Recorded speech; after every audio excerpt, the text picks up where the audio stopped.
Make sure to comment, like, and subscribe to DCPRT YouTube channel for his Cash App and PayPal giveaway. Now let's continue the video. Yo, what's good? What's good? Shit. What's going on, y'all? Got my boy Fly, Way in the building. You know what I'm saying? What's going on, everybody? It's your boy FRE, $H Fresh at the Flyboy Way, THE, FLYBOY, Don't ask why, just check out the channel. And I'm here with DCPRT. What's up, man? Yeah, what's up, man? Oh, we living, man. We living. Let me get there right quick. Getting ready for the next journey. Yeah, you going to Colombia, right? Too, right? Yeah, man. Cali. I'm going back to Cali. Yeah, that's why I got my Veneer done. That the Veneers. Yeah, shout out to Andre and Andrea from Love Crossing Borders in Cali. They maybe connected a lot of brothers with like dental work in Cali as well. Yeah, I went to what's it called, man? Dr. Montoya. He do Rick Ross. That's Rick Ross dentist. He go to Cali, Colombia. That's crazy. Yeah. He got over 1 million followers, the dentist dude. He real popular. Yeah, he be with Friend Montana, he be with everybody. Tekashi 69, that's his dentist. Like, and the price is still legit. Like it's not US prices. You know, he can use celebrities' names to rack up the, you know what I'm saying? And they gonna have an office in Atlanta too. They told me they're gonna have an office in Atlanta, but right. Composites is 5,000. And the ones I got, damn, what's the name? It's the best ones they got, but it's 10,000. Right. That's the base price. But I had like gaps in my gum and shit, so my shit ran up to 17,000. That's crazy. But shit, in America, they be charging more than that though. Like my partner, he got quartered for like 50,000. That's crazy. I got a little lucky. I got like my teeth been always. I only had to pay like $5,000 for braces once, but that's about it. And then I talked to a Dominican girl. She was like, "Oh, I got mine done for like 2,000." That shit was right. You know what I'm saying? But I've heard some horror stories. Shout out to one of the OGs of this travel things that made me Telemade Dreams. He was like he got his when they done the DR and they chipped it, they messed it up so bad that he had to go to Thailand to get it fixed. So like again, I think when it comes to something like that, you want to make sure you do it right. Yeah, see, I'm willing to pay more, if it's good quality, and he got a good name. He got, he got reputation too. So, and I did it for marketing too, because he posted me on his Instagram, and I got some followers from that. It's like a marketing thing too. That's how I think too. You know what I'm saying? Yeah. So, but let's get into it, man. So, Flyboy was one of the first YouTubers I seen when I tapped into the travel space. This dude is an OG right here, y'all. I mean, an OG. You know what I'm saying? So much respect. Give him his flowers, man. You know what I'm saying? Like, he motivated me to do traveling. Y'all heard Aunt Jay. He mentioned Flyboy name too. He was like the first YouTuber that he seen too. And I love that little song. I don't know if you stopped playing it, but that little girl singing this, your intro. That girl singing, and you like, "Good morning, world. Good morning, world." It's the intro of most of my videos, so. Yeah, that song hard, bro. That song hard, man. But what got you into YouTube though? Like, how you started out? You didn't start off doing travel though, did you? Just started doing music, right? All right, I gotta start off right. Yo, shout out to Stay High in the chat. Shout out to Travel POV in the chat. Gotta show the chat love. I mean, we started off. As far as me, to even start where I started on YouTube, we got to go back to where I'm from. I'm from Newark, New Jersey. Loving mother, no father in my life. I had great grandparents, great aunts. Mother was in and out the mental institution. She showed me so much love that I was able to then show others. My grandfather was a businessman.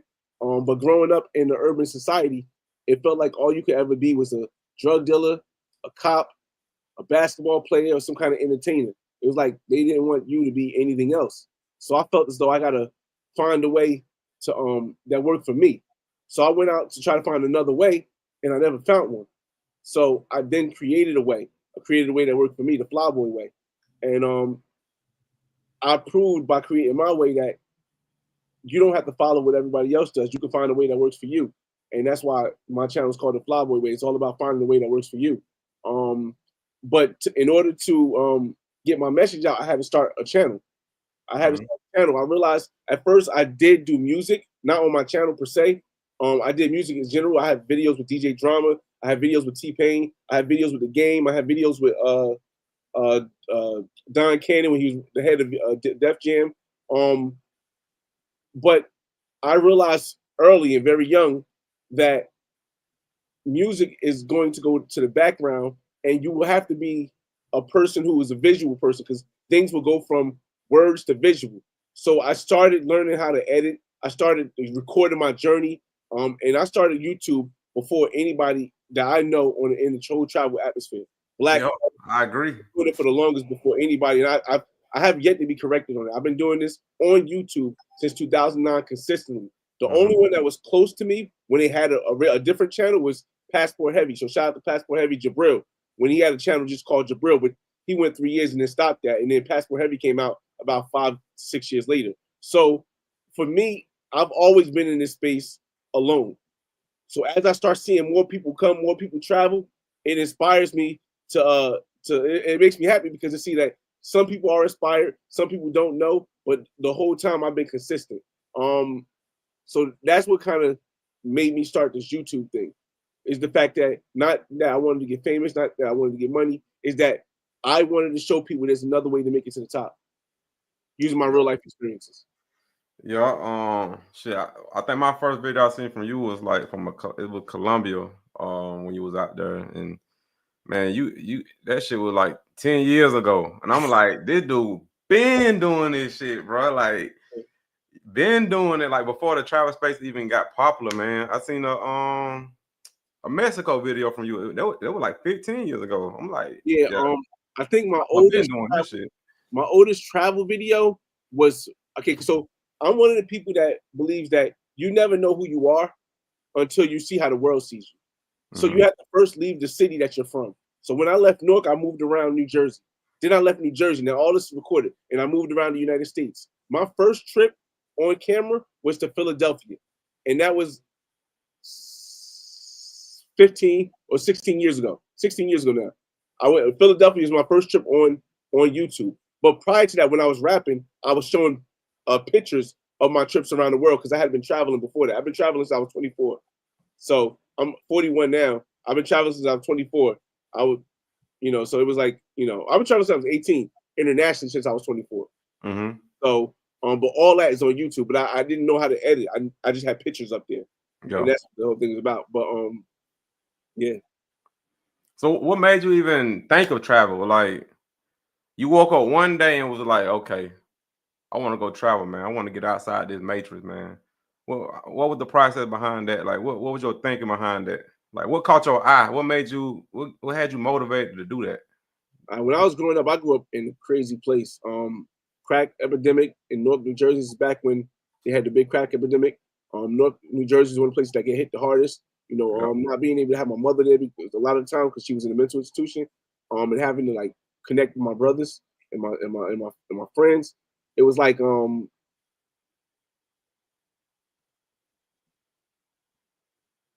I went to 9 schools in 12 years. So me just getting kicked out of different schools, or schools closing down, or stuff, going to different schools, got me familiar with changing my environment all the time.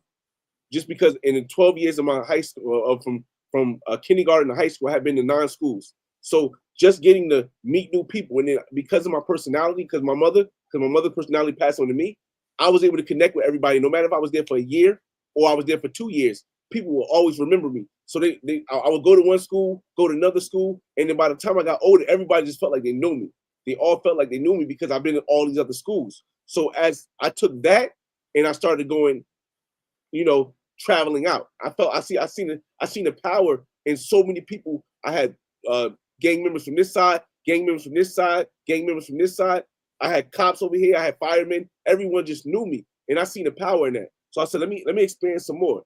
And that's when I started traveling outside the United States and doing the same thing. So that's what really got me to know about travel.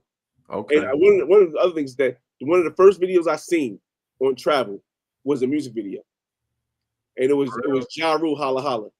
I had never seen women that beautiful, and I was like, damn, on the beach, where's he at? I wonder where he's at. So I googled it. I mean, I googled it. I looked it up. It was like AOL at the time, I believe. So I looked it up, and it was like Rio de Janeiro, Brazil. Yeah. I'm gonna get there. Yeah. So and that's how I started going internationally. Shout out to Brazil. They got them fine honeys out there, man. What's your favorite country that you visited? My favorite, it depends on what I'm going for. Overall, if I say with all the sliders, it's going to be Colombia. Just because of one, location and relevance to the United States. Porque yo hablo español. I speak Spanish because I've been in so many different parts. But it depends. If I want to go for like nature, I will maybe go to Costa Rica first. If I want to go for nightlife, then maybe Colombia or Colombia. But for me, the reason why overall I put Colombia above a lot of other countries I've been to is because, and most people don't even bring this up, whenever somebody tells you about a country, right, they're usually specifically talking about one city. Like if somebody says, yo, Brazil is the best country, they've never been to Sao Paulo. They've never been to Barajuku. They've only been to Rio. So it doesn't really give you a whole sense of the whole country. But when you go to Colombia, most people have been to more than one place in Colombia. They've been to Cartagena, they've been to Medellin. They may have been to Cali, they may have been to Bogota. They may have been to Barranquilla during the carnival. So they may have been to Santa Marta. So Colombia. And every city is different. But I don't know any other countries where people can normally do that. Like I said, Brazil is either Sao Paulo, Rio, and now a lot of people go to the I think it's Barajuku with a black people. If it's DR, it's either Sosúa or Punta Cana. Some people say Santiago, but it's either Sosúa or Punta Cana. If it's Panama, it's only Panama City. I mean, if it's only where else? If it's maybe Africa as a continent, but that's not even it's not equated because it's multiple different countries. But for me, Colombia just fits the thing. Or like Thailand, it'd be Pattaya or Bangkok. Yeah. So that's why I be telling people. But yeah, that's why I be telling people like go to more than one city, bro. That's why I like to go to different cities because every city different. Like let's say DR, you know what I'm saying? That's the main city main country I be in. Most guys just go to Sosúa. They think Sosúa is Dominican Republic. No, it's not. This shit that happens in Sosúa, that just happens in Sosúa.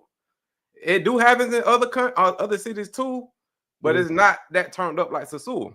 But most guys think the whole DR is like Sosúa. So they say they go to Hardabacoa, they're gonna expect it to be like Sosúa. But no, Hardabacoa is more of nature. You know what I'm saying? It's more like real low key, like Dominicans out there that like off the grid type shit. You know what I'm saying? It's like I will say this though. I tell everybody the first country you should go to is the Dominican Republic. If you're starting international travel, the first country you should go to is Dominican Republic. And I would say maybe even Sosúa. My first country I went to was DR, but I went to Punta Cana. But I think Sosúa, because of the camaraderie, not only because of the atmosphere, because it's your first introduction to a different lifestyle that we don't have in the United States. And there are so many brothers like DCPRT, like Flip Flop, like that can walk you through how things work in Sosúa. And once you understand how that works, then when you go to Colombia, it won't be as difficult. When you go to Panama, it won't be as difficult. When you go to Europe or stuff like that, you'll be able to acquiesce to the style and culture.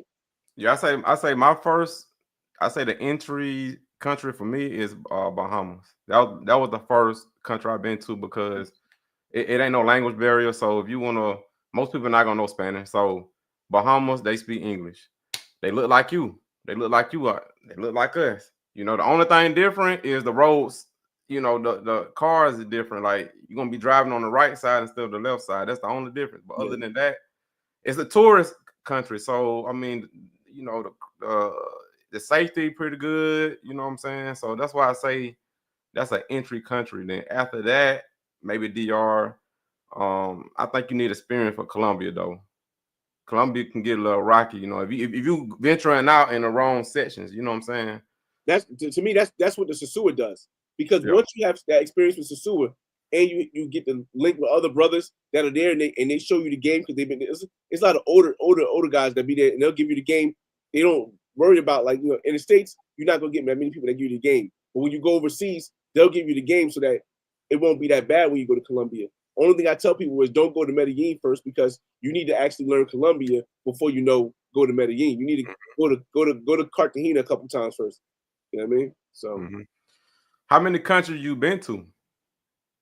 I think I've been to at least 18 or 19 countries, but I've been to different parts of countries multiple times. So I've been to, if I just name some of the countries, and I'm not gonna get them all, because I've been to DR, I've been to Punta Cana and Sosúa. I've been to Costa Rica, I've been to Jaco Beach, and I've been to San Jose. I've been to Colombia, I've been to Bogota, Cali, Cartagena, Barranquilla, and Bogota, Cali, Cartagena, Medellin, and Medellin. I've been to Trinidad, I've been to Bahamas, I've been to Turks and Caicos, I've been to Iceland, I've been to Europe, London specifically, and some other place, Wiltshire or something like that, when I went to go see Stonehenge. I've been to France, I've been to Dubai, I've been to Abu Dhabi, I've been to Cuba, I've been to Havana in Cuba, and I've been to Veradero in Cuba. I've been to you haven't been to Brazil? I've been to Brazil. I've been to Rio, and I've been to Sao Paulo, Brazil. Okay. I went to Rio and Sao Paulo, Brazil. I've been to Panama. Jamaica? I've been to Jamaica. I've been, and mind you, the most 95% of what I'm telling people I've been to, you can see it on my channel. Like a lot of times, can we share the screen, because I want to as we talk, it helps a little bit for people to get, like, a little view of some of the places I've been. I like to play some videos in the background, with no music, of course. Let's see. Where's the thing at? All right, so here we go. These, like I said, as I tell you guys, a lot of places I've been, you can go to my playlist. Like, I organize my page so that everything is easy to find. If you want to know if the Flyboy Way has been to a place, all you need to do is go on here. Of course, I think the only places that is not on here is Panama and Iceland. And Iceland was earlier in the in the travel thing, so I wasn't really ready for that layover I had. Let me see. So I just came back from Ghana, Africa. So you'll see Ghana, Africa. Again, I'm a person that believes if you just travel internationally, if that's what you like that. But me, I like to be in the States and out the States. I like to show it inclusive. That's the whole thing about my channel, is inclusive. So let's just go to the list real quick. Accra, Ghana, Chicago, Illinois, Indianapolis, Indiana, Washington, D.C., Barranquilla, Colombia, Los Angeles, cruise I was on, South Carolina, Cali, Colombia, Jaco, Costa Rica, Miami, Mexico, Tulum, Playa del Carmen, it's different parts of Mexico. Tulum, Playa del Carmen, Cancun, Colombia, Georgia, Atlanta. That's back when we did for All-Star Weekend with me and our homies. Houston, Texas, Puerto Rico. Again, man, Cartagena, Barranquilla, Trinidad, New York. Again, it's all that you can find here. Okay, go here. Rio de Janeiro, Brazil. This is when I was at Stonehenge. This is in France. This is when I first went to Costa Rica for the first time. Dubai, again, Puerto Rico, Hawaii. I've been to. It just all this stuff I organized well so people can they can go and find it. But yeah, so that's pretty much most of the places I've been, man. Yeah, I need to make a playlist too, man. I'll be lazy and shit, man. I think the most important thing you can do is organize your channel, because regardless of when somebody actually sees it, it could be a video from a year ago, 10 years ago. Right. If you organize it well, they'll binge watch that whole playlist of your whole channel. Right. So let me shout out my man, Will Bro. Thank you for the super chat, man. $10. Will Bro 61 said channel support from OG. Will salute to Flyboy. My intro country was Costa Rica. I got my son and nephew's passports. We are going to Thailand October, man. Shout out to you, man. That's one thing. Again, this is one thing that I want to say I wish But it would have been nice. Like, shout out to all the military people and the vets, all the people in the army and stuff. One thing I would have wished it would have happened, because when I started traveling internationally, it was like a blank slate. There was nobody online telling it. The biggest fallacy that we had was that it used to be a saying that the game is to be sold and not told. And what that did was that left a lot of brothers like myself as a young age lost, because nobody ever wanted to tell us unless we paid them, and we didn't have the money all the time. So it became a person keeping their thing. Like, there have been so many military brothers that knew about this stuff way before I started traveling in 2009, and they never came back and told everybody, yo, I know it's hard over here because y'all going through this, whether you're going through what's happening in the 60s and the 70s, or whether you're going through what's happening in the 80s and 90s with mass incarceration. There's another world out there where you guys can thrive, and the money you make here will go triple times over there. They never told us that as a whole. So as soon as I had the opportunity, I moved out when I was 18. So as soon as I had the opportunity, I went directly to telling everybody everything I saw without charging them. That's why I don't take super chats on my channel. I don't take what's name, because I don't want. The only reason why I even have a membership is because they deleted my #1 video for the Black Man's Guide, and I didn't want them to take my whole channel down because of the other guides. So again, well, you must was on 2 strikes. No. They didn't give me a strike for it. They just took it down, but the issue was they took it down because they said I was promoting something, and I said this is not me promoting. This is just me showing my experience, and I gave the disclaimer before the video. But because you can't argue with them, and this is before I even had a partner manager. This is before I knew the executive person on YouTube. This is before I've been to all these creative collectives. As you can see now, real quick, let me just play this video in the background so they can see. They can see what I'm talking about when I say this though. Hold on a second. Let me play the one from New York. I'll play the one from New York. Let's play it over here. Don't worry, it don't have any sound in it. I mean, I take the sound off. There we go. Like, as I talk, so before I started getting invited by the executives and stuff to these YouTube events, I didn't have anybody who I could directly reach out to and say, yo, it doesn't make any sense why they took this video down. It doesn't break any rules. So all I could do is email and hope that it changes. But honestly, if you don't have a connection, then it's not going to matter. You can email whoever you want. You're going to probably get a no response, because by the time they actually have to check that email, nobody's going to really want to check that email. And you might just go to the bots, where the bots give you an automatic denial. So in order, what a lot of creators don't understand is that in order to really be heard, you need to go and network with the people so you can have that opportunity. But I didn't have that in the chance, so I just put everything behind the paywall so they wouldn't erase my video. But other than that, I don't really believe in that whole game is to be sold and not told thing. So, Yeah, that shit crazy. You good? You good on the video now? Yeah. But yeah, bro. Yeah, I know how that shit is, bro.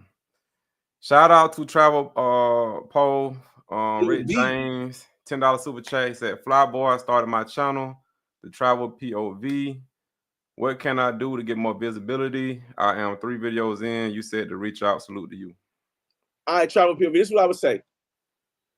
You have to figure out what you want to do with your channel. When I say what you want to do with your channel, are you on the channel? Are you looking to get a lot of views? Are you looking to get a lot of subscribers? Or are you looking to put out a quality content that's consistent? I mean, you can have a border of both, but what I'll say is this. If you want to grab the most subscribers and views real fast, you got to drop shorts. But I would tell you this. If you do drop a lot of shorts, you might go get a bunch of views or subscribers real fast, but those subscribers won't convert to your long form content, and your long form content will die out. You can, but for me, I took the short route. I took the long route. In other words, I waited until I had a 1 million view long form video before I even started dropping shorts. But when I dropped shorts, my subscriber base jumped to 40,000 views in like 3 months. Like 40,000 subscribers in 3 months. And I was able to get 100% over. So you really got to, are you doing this because you want to get your story out, or are you doing this because you want to be seen? It's not neither one is a good or bad thing. You just got to know what you're doing. Because if you want to get known, you got to drop shorts. You got to drop shorts. Yes, sir. Yes, sir. Let's see. So, what you been an OG, man? What you the, have you seen a change in the travel space? Like, you know, um, I guess I can call this like the second wave. You know what I'm saying? Of content creators with the travel space versus like the OGs, like you and some other ones. Have you seen like a change, like, or you think it's the same as far as like the videos and all that, like how they put it up or whatever? I would say two things, and one I mentioned to you. The first thing I would say is a lot of new creators are starting at a higher level than when we started because we didn't have all the availability of the technology or the knowledge. So a lot of new creators are going with the quality content. They're starting out with the DJI Osmo Pocket 3. They're chopping stuff up to make exactly. They're chopping stuff up to they're chopping stuff up to be very catchy. So a lot of them are jumping out the nursery doing really well. But a lot of them also, and then neither one is good or bad. A lot of people are also taking a different path with the live videos, and the live videos are very engaging. It keeps up with your audience very good. But what people don't do is a lot of people, because they don't know what happens behind the scenes, they don't understand that if you have a bunch of live videos, your main videos that you're trying to get to do good won't do good because the live videos, even if you have 300, 400 people in your chat, you're on a video, you're on a live for 5 hours. They're looking at it like you've been on this long and you only got 500 viewers on the video. And that's going to do more detriment. So a lot of people don't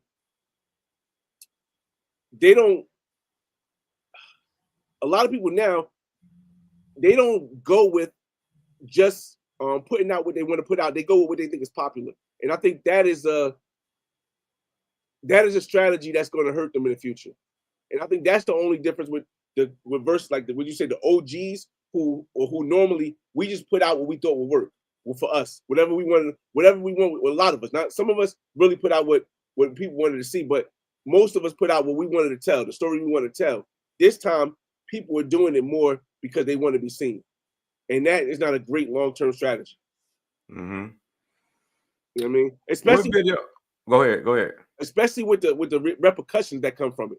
You know what I'm saying? Like there's a lot of guys doing videos with women. As an OG, I understand when I do a video with women, I have to set it up in a way where it doesn't come back and bite me. And as an OG, I understand if I'm in a country, I can do videos with a bunch of women. I can get the women to do a bunch of stuff. But when that woman goes back and watches that video, or one of her friends watch the video, it's going to cause an issue if I'm still in that country, or if I frequent that country.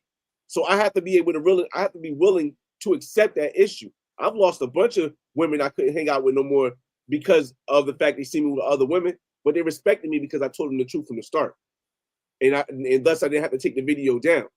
But a lot of guys is now they got to delete the video. They got to delete the video because they don't understand. They're not learning from the mistakes they're making, and I think that's the difference.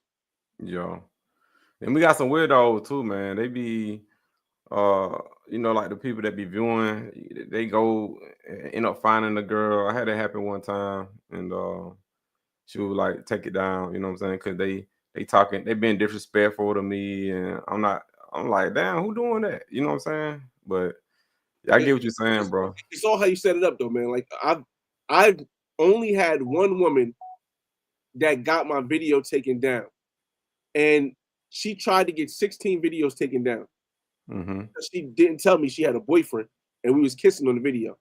And man. And again, it gets worse when you have a lot of subscribers because then more people get out there. And then hold on, before you say that, mm-hmm. Let me catch you right here. Okay. She knew you were recording, bro.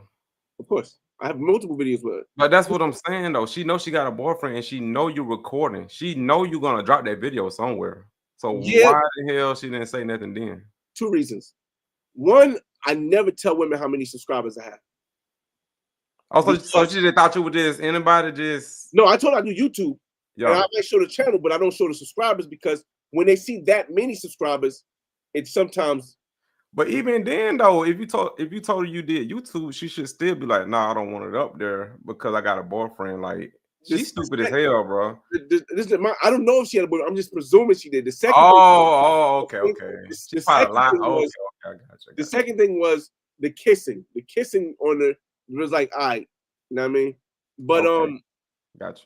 But the good thing about that is that now at that point I had already made connections with YouTube. So out of the 16 videos she tried to get taken down, they only took down one, and I didn't get any kind of strikes or anything for it. But they only took down one video out of 16. Mm-hmm.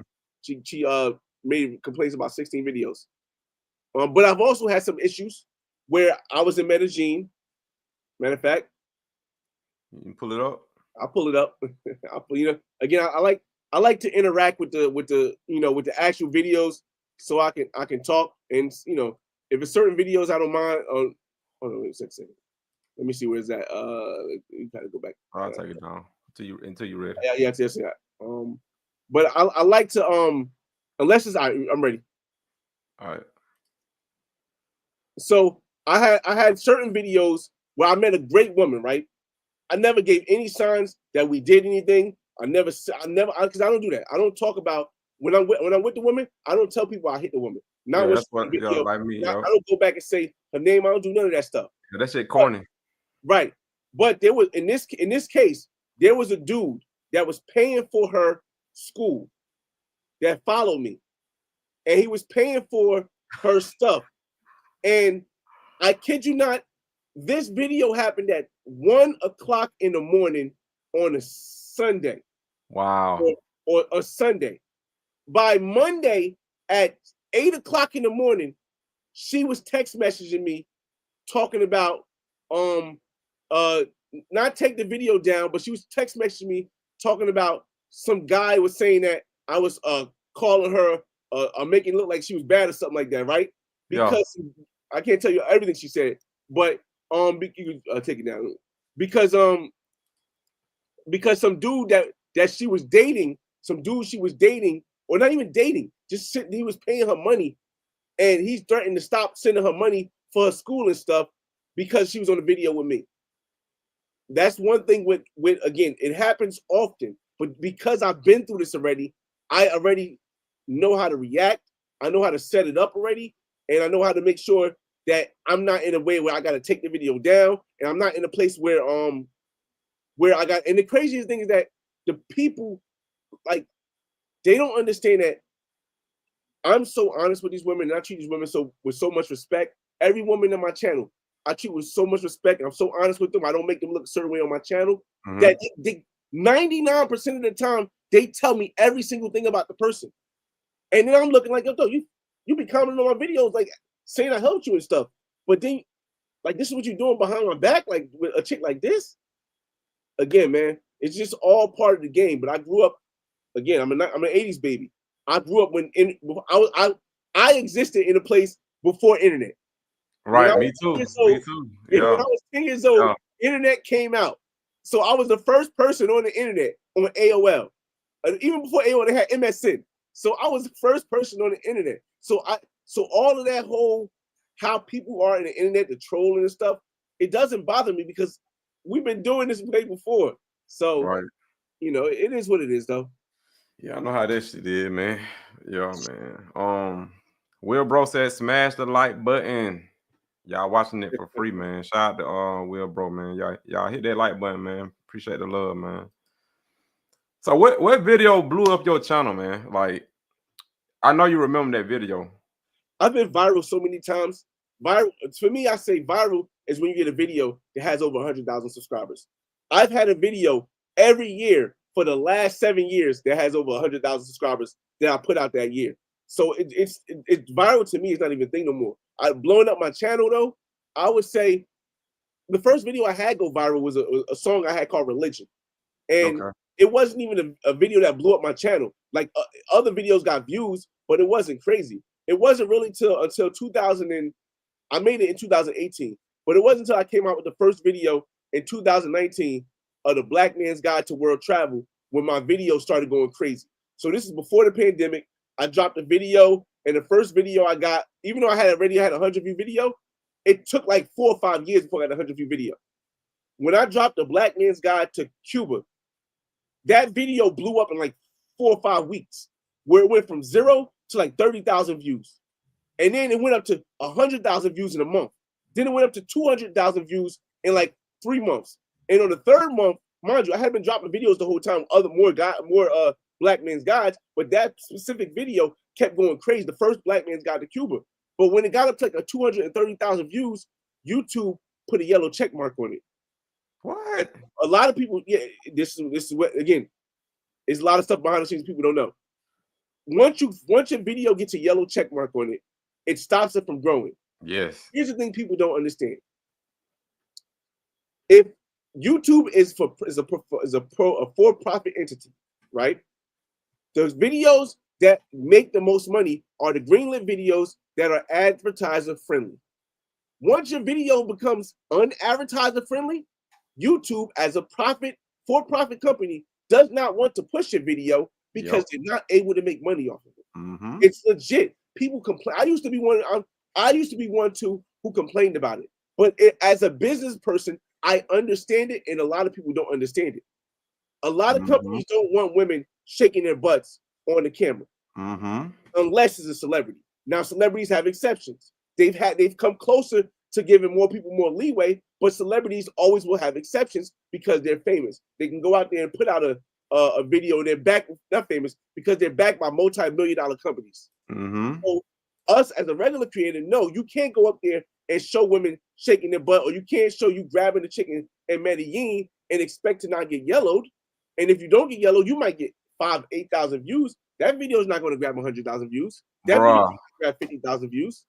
Bro, I know exactly what you're talking about. I'm about to pull it up because I got a yellow dollar sign on it, man. It's the one. So that one right here. When I first dropped it, I knew this video was going to do 100K, right?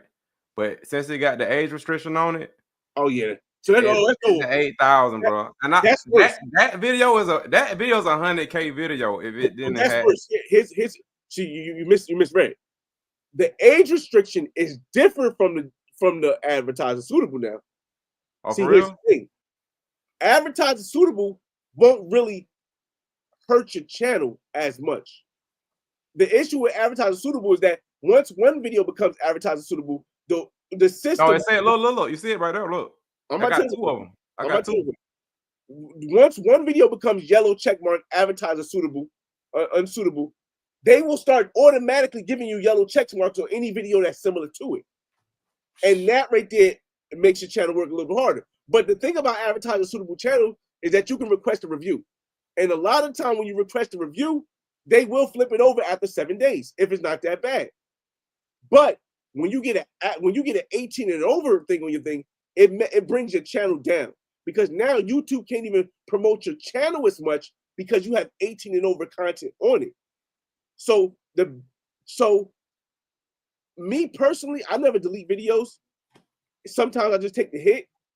But if I have an 18 and over video on my channel, a lot of times I try to remake the video until I can get that 18. I don't care if it has a yellow check mark or not advertiser suitable, but an 18 and over video, and I have a couple still on my channel, but an 18 and older video on your channel will destroy your algorithm. It will destroy your algorithm because now YouTube can't push your other content out the way it wants to. Well, just link back to that video. The videos after that, they've been doing better. Like I got 100K. I got one at 150,000 right now on views, and that was after that one. So they might not be doing that, but that one that got the yellow shit on it, I knew that video was gonna be a 100K video. But since I got that shit on it, it killed it kind of. You know what I'm saying? And you know, I talked to Don Banks 2 days ago. He in DR right now, and I gotta ask him about his shit because he had an age restriction on his. I noticed that, and if you watch his new video, he like covering up the girl butt with a black dot because he don't want that no more, man. That shit fucked your channel up for real. That's sometimes I used to even blur it. I used to blur it and color it up, and then I just started realizing you got to cut the whole scene out, and that's what a lot of people don't understand. Easy. Like you got to cut the whole scene out. Like I'm a little cautious now because I'm going to be going live for 10 days. I gotta talk to him and ask him, did they put a age restriction on that video? Because he had a lot of girls, you know, in the kitchen in bathing suits and shit. You see they butt and shit. So I'm gonna see, man. YouTube. A lot of people also don't understand that, yo. While you might not be on YouTube to make money, once your video goes advertised unsuitable, not even age restricted, if it's advertised unsuitable, you don't really make no money off of that. You might make pennies on the dollar off of that. So you get 100,000 view video, everyone's soup like, oh, this person has a bunch of 100,000 view videos. Bro, that video got none of the videos are monetized fully, and the people are like, oh my god, this guy is so better because but my Black Man's Guide to World Travel Cartagena before it got taken away, I made $8,000 off of one video. $8,000 off of one video because it wasn't advertised as suitable. I mean, because it was advertised as suitable. But I had another video that hit 1 million that wasn't advertised as suitable. And yeah, I know, man. That shit crazy, man. So, what's your thoughts about Colombia, man? Because, you know, I'm going back to Colombia. I've been to Colombia before, but only been to Cali, Colombia. And I've been to Lago Colima. Those are the only two places I've been to so far. We might be out at the same time, but what's your thoughts on Colombia as a whole? And what's your favorite city to visit in Colombia? So you want to play this? I'm gonna play my favorite city in the background. My favorite place is my favorite place. Favorite city you can put on is Barranquilla, Colombia. I'm actually in the process of buying a place in Barranquilla, Colombia. When I say in the process, I'm selling my condo in Miami first because I got a condo on South Beach, and I'm in contract right now. It sells. It closes on the 31st of next month. After that, I pay off debt. I get a HELOC, and I'm going to Colombia. I already got my lawyer, and I got one realtor so far because Barranquilla, Colombia, to me was the place I felt was like the place I could call a second home because while it does have Barranquilla Carnival, which is big for tourism, it also has people who are like not just look like us, but people who are like 9-to-5 workers who are not all about tourism, and you get more of a real feel. Like you get more of a of course there are going to be pros there, but you're going to get a better treatment because they don't see people often. Of course, there's going to be girlfriend material women there, and they're going to want to connect with you there. And you're not going to have to worry about it being all about the money because their culture is not like that. See, I saw the one out there. Yo, she different, bro. Like people don't understand Costeño, people in the coast of Colombia, their culture is different from Paisa culture in Medellin. It's also different from roller culture in Bogota. It's also different from Caleña culture in Cali. All those cultures are different because they're different places. So the women that you meet, whenever somebody says Colombia has nothing but pros, I presume they've only been to Medellin and Cartagena. And if they may not have been the whole Medellin because the whole Medellin is not even like that. It's just like DR. They think the same. Like with Sasua, they think that's what I'm saying. They think the whole DR is like Sasua. Like, but it's exactly what you're saying about Colombia. It's not like that. And again, one thing, because I do speak Spanish pretty well, that also allows me into different. Of course, I'm not gonna know everything, but that allows me into different circles. You know what I mean? They'll if I'm not going to translate all the time, they'll accept me more in the circle to come and hang out with them. So I meet a lot of people who might be like psychologists or doctors or things like that. And for me, Barranquilla, Colombia was the place where I want to invest. However, if I'm talking about nightlife partying, bro, if I'm talking about nightlife partying and just having fun, bro, there's really no better place than Medellin in Colombia. A lot of people like Cartagena a little bit more. You know what I mean? A lot of people like Cartagena a little bit more, but Medellin, Colombia just has so much you can do.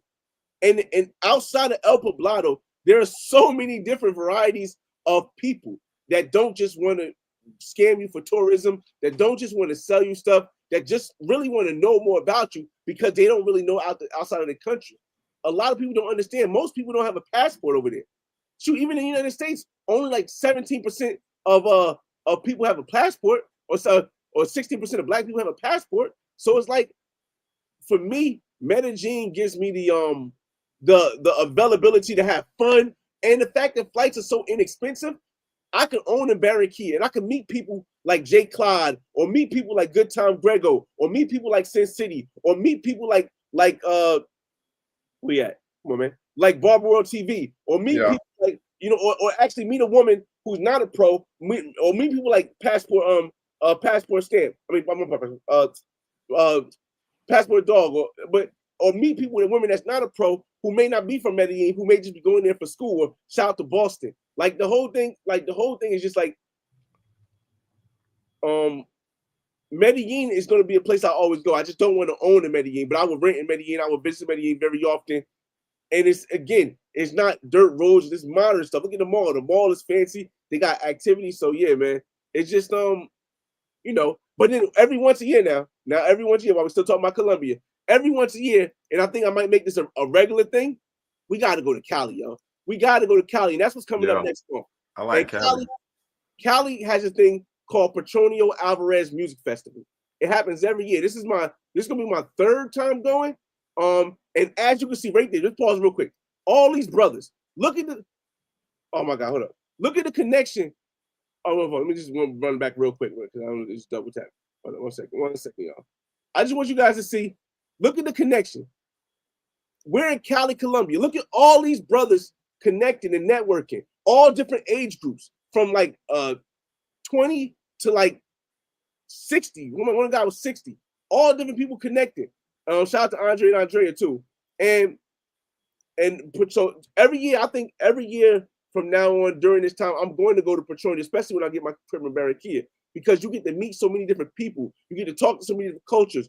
And you can learn salsa. The people are so friendly. And you see creative Black Man Travels right there. My brother Kings and Dreams, A1 Day One right there. Stillmatic. You see the curvaceous women. You get to see the culture. You get to see so much of in Cali, Colombia, that people don't normally show. People don't know. You meet the artists. You have interviews with artists. You meet a woman from Bogota who showed me different parts of this restaurant. And again, y'all, nightlife is live, yo. And this is when I say, whenever I see another content creator, and there's no disrespect to anybody, I don't see anyone showing this. I don't see anyone showing all of this when they go places as detailed, because a lot of people are just focused on what people want to see and not actually the experience that they can get there. And it's not a good thing. It's not a bad thing. I'm not saying one is better than the other. I'm just saying it's different. I'll say one guy. Shout out to my man Lord too, man. I fuck with Lord. I be talking to Lord. You know Lord, right?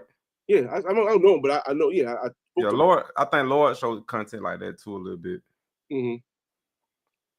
I agree somewhat. The only thing I would say, only thing I would say about Lord is, I know, because I used to be like this too. A lot of times I don't want to film everybody. I want to film myself because I don't want to get in trouble.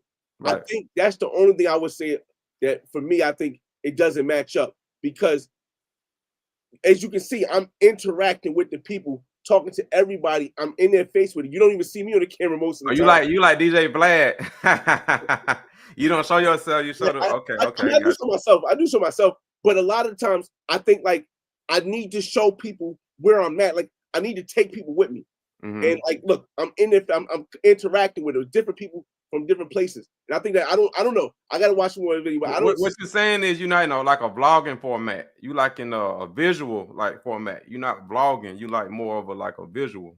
It's a vlog, but I would say this: it's more inclusive. Inclusive meaning is inclusive of the people I go see. Like I'm interacting with the people, the random people. This is a school. I'm interacting with the teachers were talking to me. The people were talking to me. Like this is a different type of content that I do. It's not better. It's not a worse. I'm interpersonal with the people. It's not like me just going to parties. And there's nothing wrong with that, because I go to parties. I turn up. But it's just a different vibe, man. But but that's what I'm saying. That's the reason why you go to different countries, though, because you want to show all that and you want to experience it for yourself. Because what's the point of traveling if you ain't doing that type of stuff? You see what I'm saying? Like, for me, Now I don't speak again. I told you I'm one person who believes that everybody can. Because if you want to just travel for the women, listen, I ain't blaming you, bro. It's Oh, all that's a default, but that's a default for every man, good or though. bad thing. If you want to That's travel, a default. save money. Cause I don't want to make it seem like at least like I'm saying, you know what? If you're not doing like this, is not right. No, that's not what I'm saying. It's just how I do it. I don't, Nah, I'm saying that that's what you should do. Like if you visit Mm. another country, because if you just going up for like one thing, you might well just stay in the States, man. Because these other countries got different things. You know what I'm saying? Like you want to experience that. Like you spending all this money on plane tickets and all that. You want to experience stuff, man. You don't want to just be in your Airbnb and just sitting there. You see what I'm saying? What's the point? Well, I understand. Yes, I agree. You know what I'm saying? Like I agree. I'm not gonna fly 8 hours to 11 hours to Brazil just to go sit in my damn Airbnb, bro. No, I agree, but I understand how some people are not as comfortable yet. Because again, a lot of people look. Hey, when did you start traveling DCPRT? DC. Like 3-4 years ago. All right. How old were you 3-4 years ago? Like 30, 34. So you started traveling internationally at 34. Yeah. I started traveling internationally at 24, locally at 18. I understand when I first started, I used to wear jewelry. I used to no hold up, sir. I kid you not. When I went to Costa Rica, let me show you. When I went to Costa Rica, y'all, I was in Costa Rica. I had on 2 gold chains, earrings. Hold on a second, because I want people to see. Because the major thing I want to point out here is that the difference is, as you like you said, started at 34. A lot of people didn't start traveling until they were grown adults and living in a certain way. Yep. So now that the younger people are traveling, they're going to travel in a different way. But is they going to travel in the way that I did when I was traveling, when I started? You got it? Yeah. Look right here. You see me, look. This is how I went to Costa Rica by myself. With chains. But that don't even look like you, man. Son, I had the shades on. That's how OG Flybo is, y'all. Like he been doing this shit, man. I was throwing money in the club. I was doing all that stuff. So that's why when I see other people do it, I'm not like, oh, this is beneath us. We all pass. I don't believe in that passport pookie thing. I'm not like that. I'm like, yo, they're new to this travel game the same way I was when I was in Costa Rica. So I'm not going to knock them. Let them get this stuff off, and eventually maybe they'll move on to it. But because a lot of people, like you said yourself, started at 34, they had that maturity already. They're like, you know what, this ain't right. So that's I try to always push back on that one. We got another super chat from Travel POV Rick James for the $5 super chat. He said, "What city in Colombia is best for the content creating for the first time?" Okay. Medellin. Yeah, Medellin. Because in Medellin, in Medellin, the women are more. In Medellin, the women are more open to the camera. In Medellin, you go right here. You can play this right here. We already talk about Medellin. In Medellin, the women are more open to the camera. There's more things you can do, like the soccer game right here, where you can go and you can grab a beautiful woman, shout out to Lily, and go with them, and you can go to soccer game. You can go to El Centro and in the daytime and really film. You can do drone footage. You can do all this stuff. In Medellin, there's just so many options. You can do the 4-wheelers and again grab a nice little John with you and just do so much. You can go to Commuter 13 and just introduce yourself with the culture. Of course, take the drone video. That's another thing a lot of people don't do. There's not a lot of channels that do drone. I do drone. I love drone. I know I see it, but I do drone. Like, I mean, you know how to pay. You can do this. This is why Medellin is probably, to me, the most. This is why it is. Medellin is the most visited place in Colombia. Yeah. Because it is. It's so much to do. So as a content creator, creating for the first time, I don't know. See, now the first time thing threw me off because you don't want to go to Medellin first. You want to go to Cartagena first. Mm-hmm. But as a content creator, you're going to get the most stuff in Medellin. Yeah, Cartagena is the richest city, and I think Medellin is like the most popular city as far as like content, like what you explaining? Tourist, the most tourist visitors. Yeah, tourists. Yeah. Yeah. Yeah. All right. Heard you from A to the meat or love. Did you grew up speaking Spanish or did you learn it on your own? And if you did, nerdy on your own, or Learn. where the steps that you took that worked for you to learn Spanish? All right, so when it came to speaking Spanish, honestly, I tried so many times. I went to college to learn Spanish. I went to college. I had to take college class, 2 college classes of Spanish. It didn't work well. I tried Rosetta Stone. It didn't work well. What I realized worked well for me is I used Duolingo and I studied every day. And most importantly, every day I would speak to a Spanish person. And then I forced myself to go to countries like Costa Rica. I forced myself to go to countries like Colombia by myself, where I couldn't depend on, and this is before a translator, I couldn't just depend on somebody understanding English, because most of the time they didn't understand English. So like that's how I learned how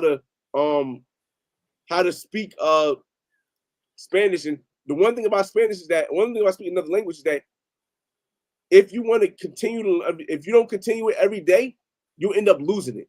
So you got to keep speaking it. Like That is to true. this day, I have in my house, in this house right here, my tenants, some of my tenants are from Ecuador. So every day I have a little bit of a conversation with my tenants from Ecuador. When I go to work, there are a lot of people who speak Spanish, Latinos there who speak Spanish. I talk to them there. When I'm text messaging, sometimes I use Translate, sometimes I don't.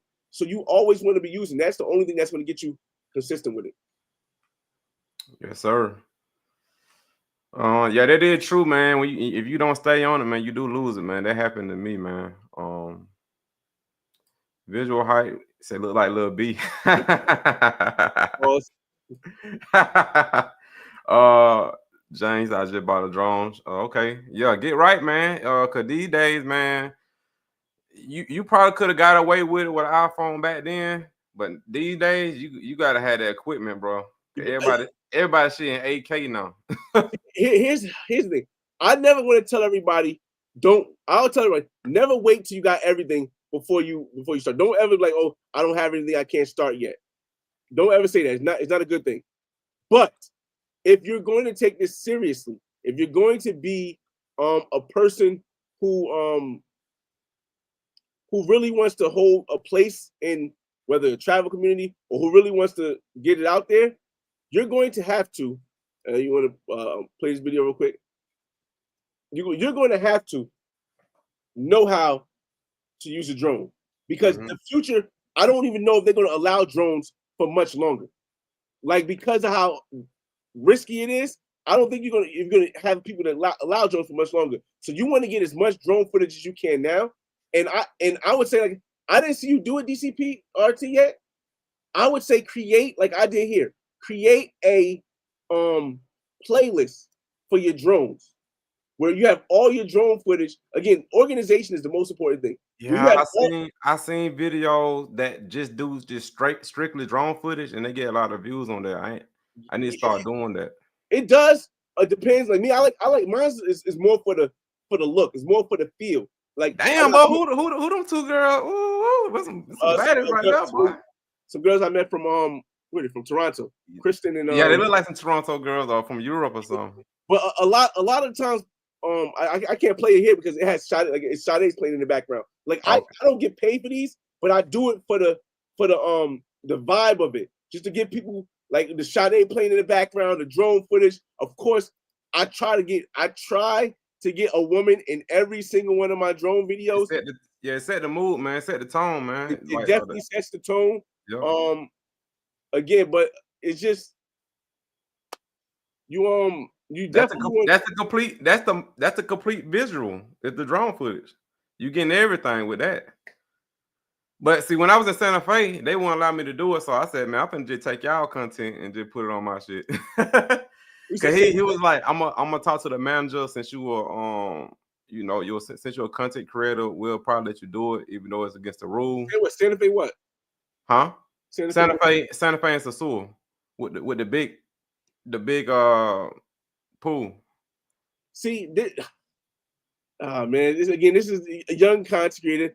Listen, you ever heard that saying, never ask for permission, ask for forgiveness?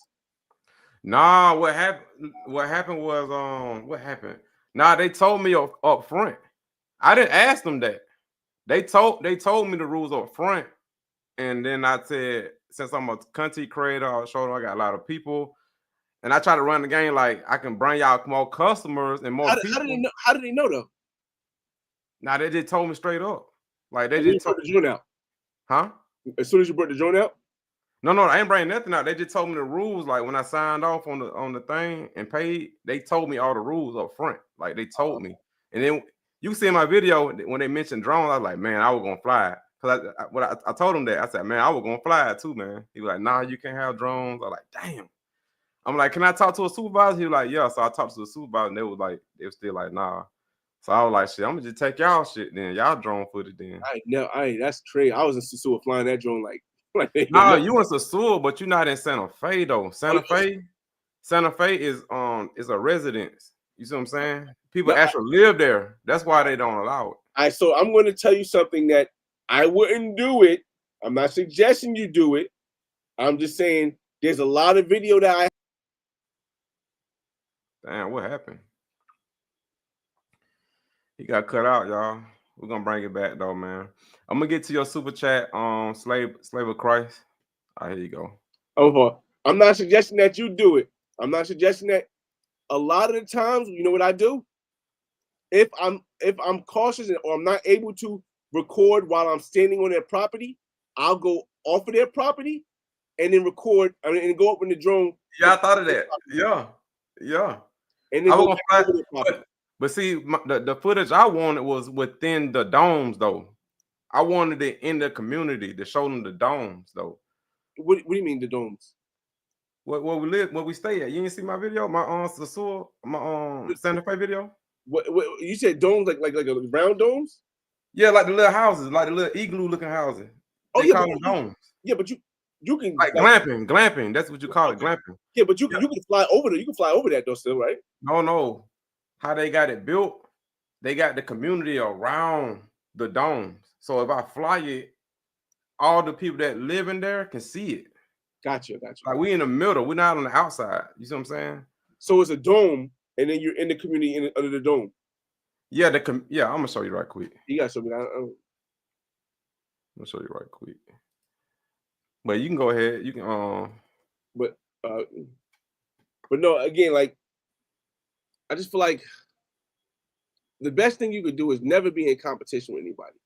Just try, except for yourself. And that's what I do my YouTube. I'm always trying to find another way to reach something that I haven't seen on my channel yet. Like I watch other people's channels very often, but a lot of the times I look, I'm like, I got that on my channel already. I got that on my channel. Did I finally see something that I might not have on it? Let me put my twist to that and let me put it on my channel or show that aspect of my life. You know what I mean? So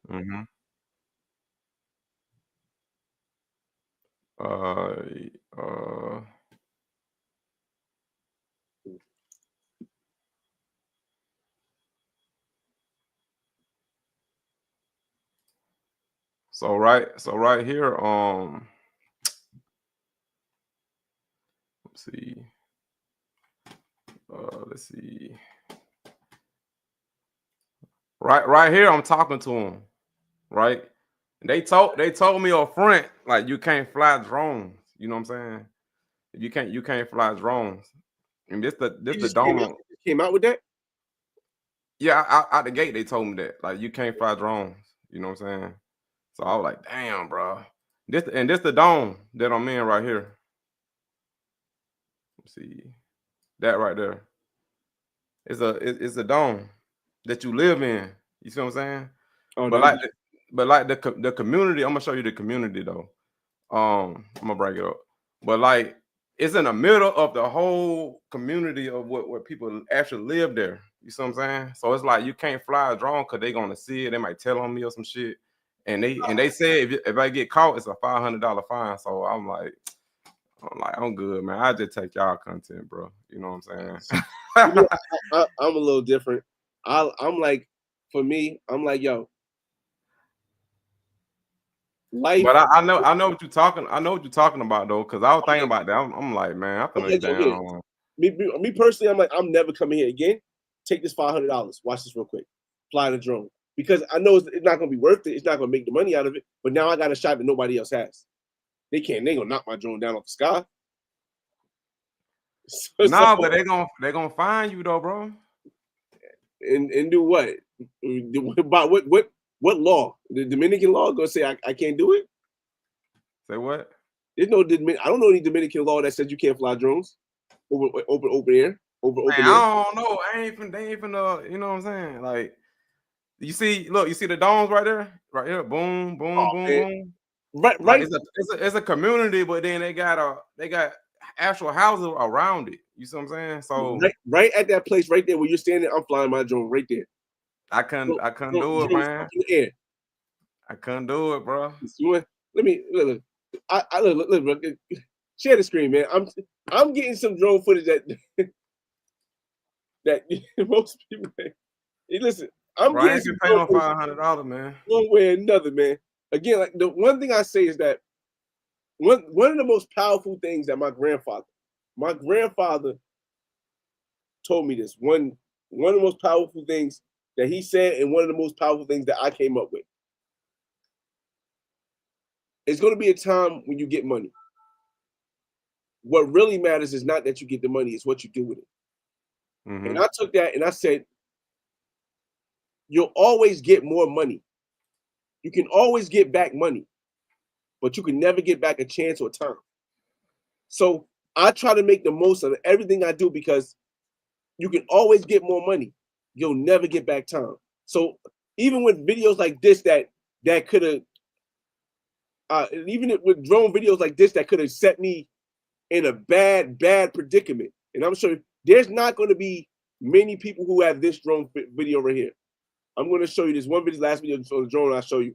And this is in Guadalupe. Have you ever been to Guadalupe? Nah, only place I've been in Colombia is Cali and Lago Colima. You ain't been to Medellin yet? Nah, I ain't been to Medellin. Look, it's on the list though. Do you see how epic this view of this mountain is? You're gonna see the mountain real quick. I didn't read any signs that said no drone until after I was walking down the hill. But look, this shot, I don't ever have to do it again. Hold on, say that again. Hold on, say that again. You flew the drone and then they said something about it? No, I flew the drone, but then when I came down this long hill, because I flew it from the top of the hill. I didn't fly it from the bottom. If I flew it from the bottom, I would have found out that you can't fly drones here. But I didn't fly it from the bottom. I wanted to fly it from the top. So see, but that's different. They let me know up front though. I couldn't do it. You see what I'm saying? Like there were signs. Nah, but I had to get my card to get into place. I had to see them first though. That's what I'm saying. Like if I would have had my place without seeing them first, I would have flew my shit and played stupid. Like, oh, I didn't know. You see what I'm saying? But they told me out the rip. You know what I'm saying? If you do this is gonna happen. Like, so it was probably people before me that already tried it and they were already let me know. Like, if you do that, you know, it's a $500 fine. I know how to play stupid too, you know what I'm saying? but they let me know out the rip though, like, hey, you can't fly that, man. Like, you know what I'm saying? So now this the only other place that they told me I couldn't do it was Ghana. I don't have it right here, so I'm gonna do it. Ghana? Yeah, I was at a place in Ghana right here, and they told me I couldn't do it, but again, they didn't tell me until after I landed. Mm-hmm. They're like, you can't fly your drone right here. You can't fly your drone at the star again. Yeah, you're doing it before they said. Yeah, see, yeah, I'll be playing stupid like that too. I never asked for permission. As soon as I see the opportunity, I'm going, man. I didn't ask. They told me. Yeah, they didn't ask. I'm asking after they told me. That's what I'm saying. I'm like that. You know, I was saying I can bring y'all more people because I got a large following, so I can bring y'all more money. And they were like, okay, we're gonna let you talk to our supervisors. See, now they were like thinking about it. Now I'm like, okay, he can bring us business. And I showed them my Instagram and all that. They're like, okay, he do got a lot of followers. Okay, we'll talk to our supervisor. I'm like, yeah. You know what I'm saying? But they're still like, nah, but they still have some good footage though. I just use their shit though. Got another super chat. Slave of Christ. I think this is a question for both of us. I know you've been in DR. Thinking about investing into a property in Santo Domingo, DR. What's your thoughts on your experience in Santo Domingo? I haven't been to Colombia or Brazil yet. So I had an apartment in Santo Domingo Este. The process and getting it is real easy. All they really want is your money, bro. Like they don't do like credit checks and all that shit. I heard they had a credit system or whatever, but you been American, bro, and you got that cash, bro. That don't exist, bro. All you gotta do is just drop. I don't know if you buying outright or renting or want to rent, but what I did, I was renting. They wanted three months of They wanted 3 months up front plus the rent. So really 4 months of rent to get it. You know what I'm saying? And did you see it as a place that you would buy a property in? And Santo Domingo Este, yeah, I would. You would? I like Santo Domingo Este. Because it kind of out the way. But you still in Santo Domingo. So it's like the country part of Santo Domingo. Because you're not other foreigners? Other foreigners? No, I didn't see other foreigners. I only seen Dominicans where I was at. You know what I'm saying? So you probably would see that part. You would probably be renting to locals. You wouldn't be renting to like other foreigners staying there for a while. Well, I was staying there. You know what I'm saying? Because the guys asked about investing. Oh yeah. What you trying to do, slave of Christ? You renting or you trying to do Airbnbs or you trying to stay for yourself or what you trying to do? Y'all not sure what he's doing.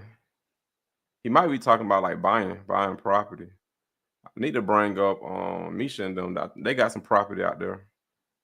As far as buying, I'm not sure. I need to get Rainer up here. He got some property out there. But that's all I can say as far as my experience with it. You know what I'm saying? As far as renting, they just want 4 payments. I think that's like the standard. And yeah, that's pretty much all I have on that. What you got, Fly? Out of all countries you've been to, like which one did you like the most so far? Who you asking, slave? No, I'm asking you. As far as what, rent? As far as like you've been to other countries, right? Yeah. Like what part of the country and what country did you like the most, like to stay in? Because you say you stayed for weeks. Oh, I got 3 countries on my list, man. So I got one that's leading right now, and that's probably gonna be Panama. I'm probably gonna be staying in Panama for good. I see your Panama videos. Yeah. But Panama, Colombia. I need to talk to Aunt Jay more about Colombia, and then you know, DR already my second home. That's the country I mainly know about. So DR always gonna be home to me. So I could stay there too. I'm gonna have an Airbnb business in DR, but as far as like living, I think it's gonna be Panama, because Panama, it makes sense to me. It's safe, you know what I'm saying, as far as where I was at, you know, in Panama City. I like the people there. It's low key, you know, it's low key. It's not that popular. I don't know why it's not, but it's not for some reason. It's a good duration as far as flying to different countries. Like, see, we in the United States. If I want to go to Brazil, that shit 12 hours, bro. But if I start from Panama though, that's like 6 hours. You see what I'm saying? Panama to Colombia is like an hour and a half. I could fucking drive to Colombia from Panama, and then DR is like an hour and a half. So, how do you feel about the cost of living in Panama? Well, shout out to Black Cleaner. I talked to a lot of expats that's in Panama living already in there. I get the game from them already. You know what I'm saying? I know tons of people in these countries that I want to stay at. So I get game from them. And he told me I can get a high rise, man, for $1,200. Shit. You know, crazy view. You at the top, like that shit. Atlanta. Cause I won't get an apartment in Atlanta. Of course, I was quoting me like 6,000, bro. I wasn't comparing it to the States, because that's always gonna be lower. It just from my experience in Panama, Panama is more expensive than Colombia, more expensive than DR, less expensive than Costa Rica, less expensive than Brazil and Rio. So for me, I'm like, yeah, the dollar the same, but it don't have the yeah, inflation with it. It don't have the inflation tied up with it though, like America do. It don't have inflation though. Because when I was paying for Uber and shit, that shit was like $4. And that's unheard of in the United States. I've never learned about the Panamanian currency. I've always spent in dollars. No, it is dollars. Oh, it is dollars. Without inflation though, take out the inflation. So it's like you still living in 1999 with them dollars in the United States. That's the analogy I use all the time with that. It's like you still living in 1999 because they don't have the inflation. The only reason why this dollar inflated now because of inflation in America. You see what I'm saying? Panama don't have the inflation, but the dollar is the same though. So it's cheaper in Panama. That's why a lot of Colombians and Venezuelans be moving out there to Panama because it's a better living out there. And they tell me that. They tell me that. It ain't coming out of my mouth. The Colombians I know that went there, the ladies I know that went there says it's because people there spend more money than they spend in Colombia. Yeah, but they be telling me opportunity too, because they tell me it's the closest thing to America because they can't fly to America. So the cheat code to America is going to Panama. I get it. Because you're getting those dollars, the American dollars, and they can go back to Colombia without having to go to America. You see what I'm saying? Right. No, I get it. I definitely get it. That's how they do it. I'm a firm believer in the saying, earn American dollars, spend in pesos. And the issue with Panama for me, and there's nothing wrong, is that if you earn it in American dollars, you still spend it in American dollars. Even if it's without the inflation, you still spend it in American dollars. Because they know how to y'all noticed that too. And it's hard to get out your head to think that it is like that. Cause I'm like, damn, this shit similar to like American prices. Cause they'll have it on the menu, they'll have it in pesos and they have American dollars. I'm like, I kind of pay this same amount in America. You see what I'm saying? But you think because you're in a different country, you think you spending lesser. They know. They know. Yeah, they know how to up them prices a little bit. Especially, I think it's because you in like a real touristic area like Cartagena or Sasua. But if you go to like a low-key area like Cali, Colombia, it might not be like that because they don't have it's not even outside of El Poblado and Medellin is not like that. And a lot of people just don't go. But outside of El Poblado and in some parts of Lareles, not all, it's not like that. Like in Cali, Colombia, whenever we go, I always buy bottles. Bottles like $150. Mm-hmm. Okay, Visual Hype said Bogota I thought Bogota was the biggest city, like the capital, right? Ain't Bogota the capital? Bogota is the capital, I believe. I don't think it's the richest city though. I think that's I don't know. I know the most tourism is Medellin guaranteed, but I don't know. But with Bogota is that's the capital though. It's the capital though, definitely the capital. Yeah. Rick James, another super chat, man. Shout out to Rick James, bro. You know what I'm saying? You ATM, big dog. Well, Medellin, I've been in 2018, but never been back. Nice. Why have you been back, Rick James? What happened, man? Worldwide Navy said, Rick James, I want to chop it up with you. Okay, he talking to him. Okay. Chief Elite. Bro does not watch the video. I don't know what you mean by that, Mr. Pepper. Sasua have strict. Yep. Yeah, that's what it's. Sasua Ocean Village. That's where I was at. They do got strict rules. They let me know off the rip. No drones. They said that. Grabbing pie. Can't miss the John. Is it that? Let me ask this question. Go ahead. The reason why you want to do Panama, is it because of that woman you met? Or the Venezuelan girl? Yeah. Or the skinny one? The Venezuelan girl, I think. Nah. She cool as hell. Though. I mean, I feel like a lot of times guys sometimes get a better experience with a woman there. That makes them want to stay there more. No, it ain't because of the women. Yeah. It's not because of the women. Nah. I get women in the world. I get women in the States. That shit don't matter. Right. Just the experience wise. Yeah, it ain't because of the women, but they got nice women out there. that I do like Panama because they do got a mixture because they do move out there, and I think Venezuelan girls are untouched because people are scared to go to Venezuela because it's so dangerous out there. Well, it's illegal for us too. You said what? It's illegal for us.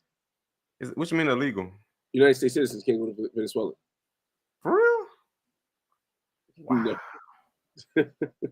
So that shit really untouched, bro. That's what I'm saying. And Venezuela got some fine ass girls, bro. And I agree. That's the best way to get Venezuelans is either go to Colombia or go to Panama, man. But they say them dirty Venezuelans, they be doing the scoping shit. They be in Colombia, they be in Medellin. They said the Venezuelan girl be the ones that really be doing that shit. I got a whole idea. You don't have that problem in Panama, man. They more low key in Panama. They don't really be with that shit. You just something you said on Jay's channel. Oh, man, when you and Jay were talking. A lot of times we as brothers gotta I think we gotta take accountability. I say we gotta take accountability because a lot of times when people get scoped, it's always because one, they were acting reckless, and two, they didn't do the research. Yeah, that's what Andre said. He broke all the rules. Right. We acknowledge that. Yeah, he broke all the freaking rules, bro.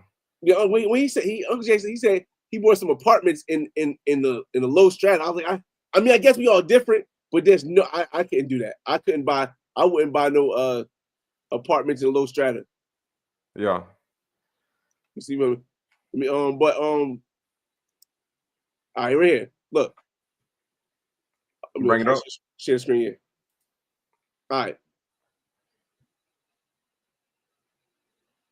I'm not the only one. There are a bunch of people who have things like this that can tell you or show you how not to get robbed while traveling abroad. But the issue is because a lot of people don't do their research, they watch the videos that's interesting and that's entertaining, and not the ones that are informational that will grab you. I have a whole video of the type of woman that'll scope you. Mm-hmm.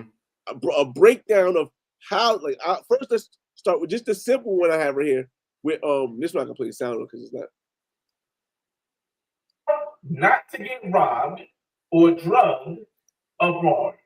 Take that shit off. Gotta pay it to your father because you want to make it entertaining. Yeah. Hey, what's going on, everybody? It's your boy FR. Real quick. South Carolina, North Carolina, I've been to a lot of different places. And I wanted to give you that background to let you know that I've been to places around the states. I've also been different places internationally. I've been to France, I've been to Abu Dhabi, I've been to Dubai, I've been to Colombia, I've been to Brazil, I've been to Costa Rica, I've been to Panama. I've been a lot of places. Trinidad, Jamaica, Dominican Republic. And I wanted to give you this guide because I feel as though this is needed. This is how not to get robbed or drugged abroad or while traveling abroad. Now, like a lot a lot of people don't really do the research, and then they don't want to be held accountable. They want the country to be held accountable for the bad actions they take that ends up with them being scoped. The majority of people who go to these countries don't get scoped. Mm-hmm. But the ones that do, 99% of them will always tell you a story of how they got scoped, and you'll see 99% why it was their fault. Right. It doesn't make the country more dangerous. I always give this example.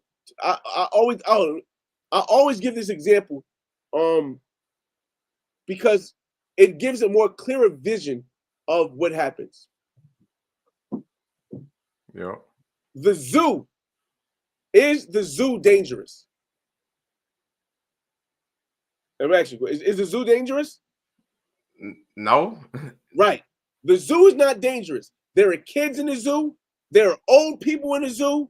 There are senior citizens in the zoo. There are handicapped people in the zoo. They can go to the zoo. They can watch the animals, and everything's okay. If I go to the zoo and I go to the glass of the lion, I go, And the lion goes, and he scratches. He can't get me. And I go, it's safe. Mm-hmm. But if I go to the zoo and they set everything up so I can be safe, and I walk in the lion cage, I unlock the door. I walk in the lion cage, and I walk up to the lion like, and the lion claws me and kills me. Does that now make the zoo dangerous? It doesn't. Mm-mm. It just means that I didn't take accountability for not following the actions that would keep me safe that were already set in place. A lot of people, they go to Medellin and they're like, you know what? If I want to get a Airbnb that they check IDs and they make sure the women give their IDs when they come in, it's going to cost me more money.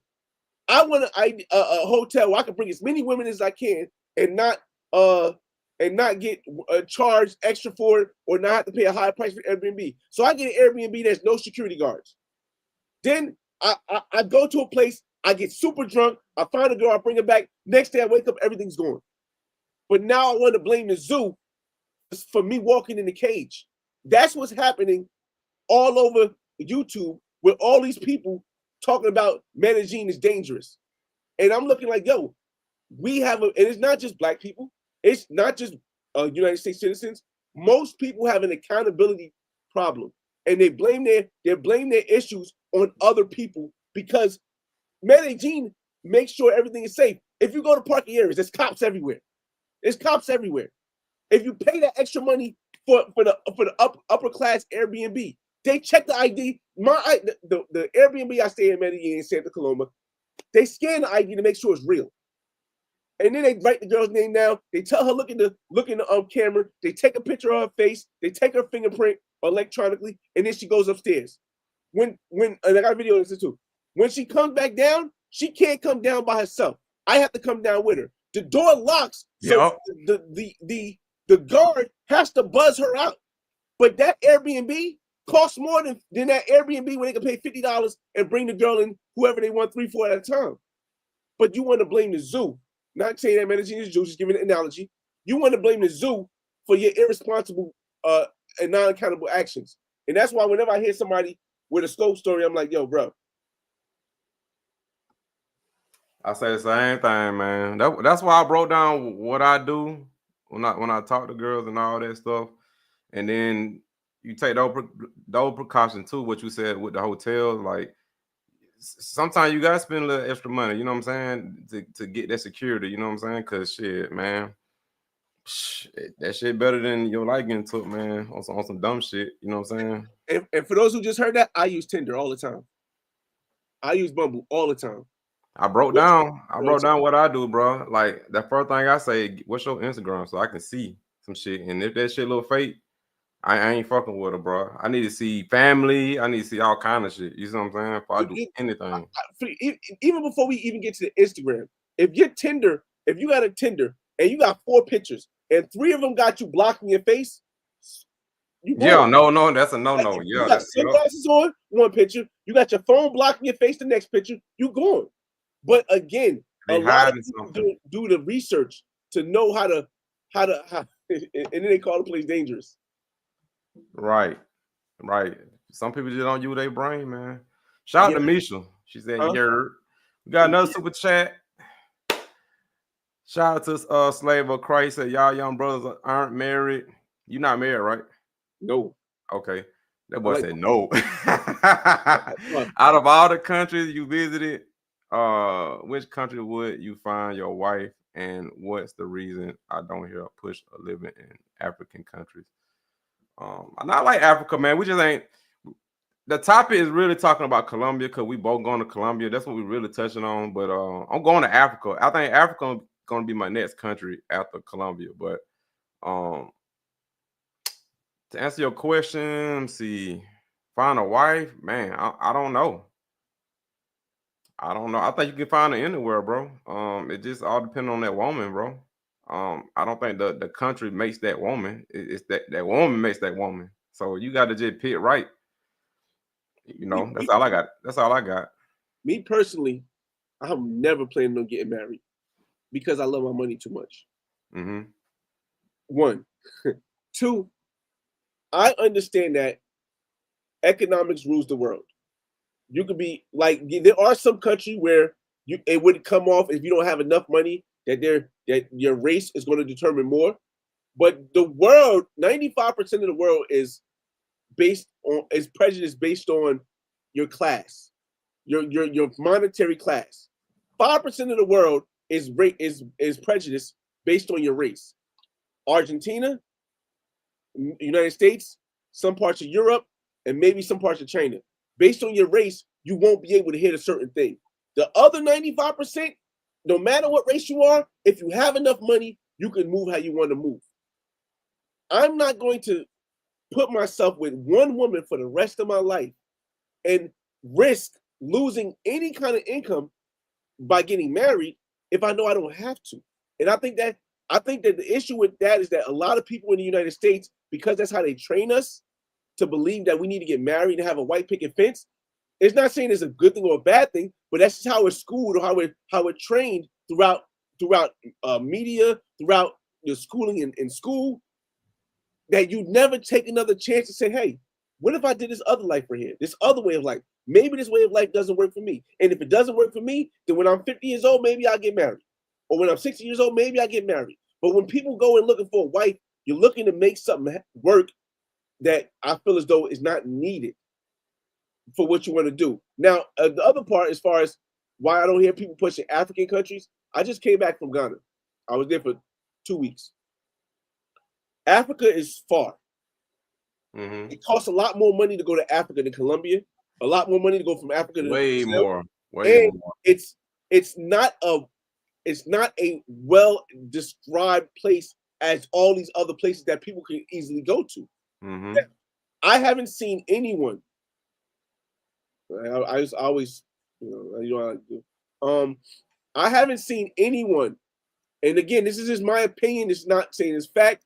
With as detailed videos in any African country, as far as not from Africa. If you're not from Africa, if you're from Africa, it's different. But I have not seen anybody from the United States with as detailed videos in from a country as I put out, because I do things like I interview people and I'm with locals. I don't really do tour guides and stuff. 1 second. Let me You're good. Bring this up. All right, here we go. All right, 1 second. Nope. Share screen. I like to say when I talk about it, I like to put it in the background. There we go. Like, I give you the I'm right in the middle. I'm right in the middle of my whole experience. From when I walk in, you see me moving with different things. You'll see how I set up. You'll see me with the woman I set up in Nigeria, the college student. I like to give you the full. I'm not breaking it apart. I'm giving you the full play on play, how everything goes, so you get a full experience. That's the reason why I'm doing live too. I'm talking with the actual people. I'm giving you the promoted information. I'm talking with the people who live there. But at the same token, there isn't enough videos that go this deep into it. Most videos, you're at a restaurant, you're at a party, you're at the beach. You're at a restaurant, you're at the party, you're at the beach. You're at all tourist places where you're not talking to the guy who's a currency exchange. You're not at the at the restaurant talking to the people about everything. You're not they're not in the malls, going to the malls and places like that. So a lot of people don't want to go to Africa because they don't have the information on Africa the same way that they have the information on Colombia, the same way they have the information on Dominican Republic, the same way they have the information on Brazil. It's just not something you see. You don't get this real footage. You get parties, you get restaurants, you get beaches, and that's not inclusive as far as what I'm showing here. And that's why a lot of people don't, like I said, go to African countries, because most people were too scared to go somewhere. Again, when I started traveling, I was one of the people who wasn't scared. I had a lot of downfalls because I went out there myself, but I learned. Now a lot of people don't want to learn if it's not already written out. All right. You know what I mean?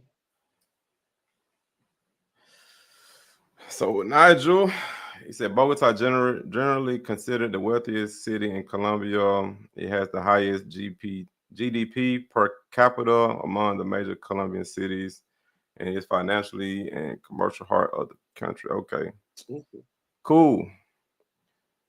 Financially, Panama is better than Colombia. I want to maximize. Yeah, that's why I say that's why they go out there. That was my reason behind that vlog I did with that girl, because I wanted to know what, from a girl's perspective, why they come out there, and she told me it was because of opportunities. You know what I'm saying? So, and then they bring that dollar back to Colombia, Venezuela, because she got a little boutique store in Venezuela. That girl I was with, and shit, Venezuelan dollars really ain't shit. That shit lower than Colombia dollars. Yeah, they dollar ain't nothing. Shout out to Rami Travels. He's one of the guys I know that actually went to that was able to go to Venezuela. Yeah, I seen Ace live on Venezuela too. Yeah, Ace did too, like 3 years ago. Mm-hmm. It was somebody else. Now that's true, Mr. Peppers. That's true. I actually talked to people from Panama, and they told me that. You know, that's like I said. Panama is the cheat code to America for most of these people that's in Colombia that don't have visas or don't have a way to USA. They go to Panama as a cheat code. You see what I'm saying? Because the dollar is the same. Especially with Mexico having, stopping all the people walking through it now. Yeah. Mm-hmm. Now I just said, Panama is cool but boring compared to Medellin. I agree. I can't give it a full analysis. When I was in Panama, the 2 times I was there, I was on layover for 8 hours, so I only got like 2 or 3 hours downtown, and it was during the day. So I can't say it was boring, but you know, no, it ain't boring, bro. It's just not most people's taste as far as people that like to go to Cartagena and Sosúa. You know what I'm talking about. Those type of people, you know what I'm saying?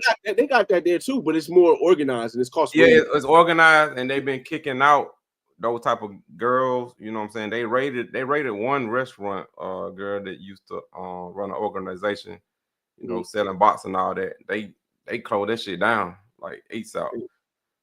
They ain't really playing that out there, man. I mean, it happens everywhere, but they really on top of that shit out there.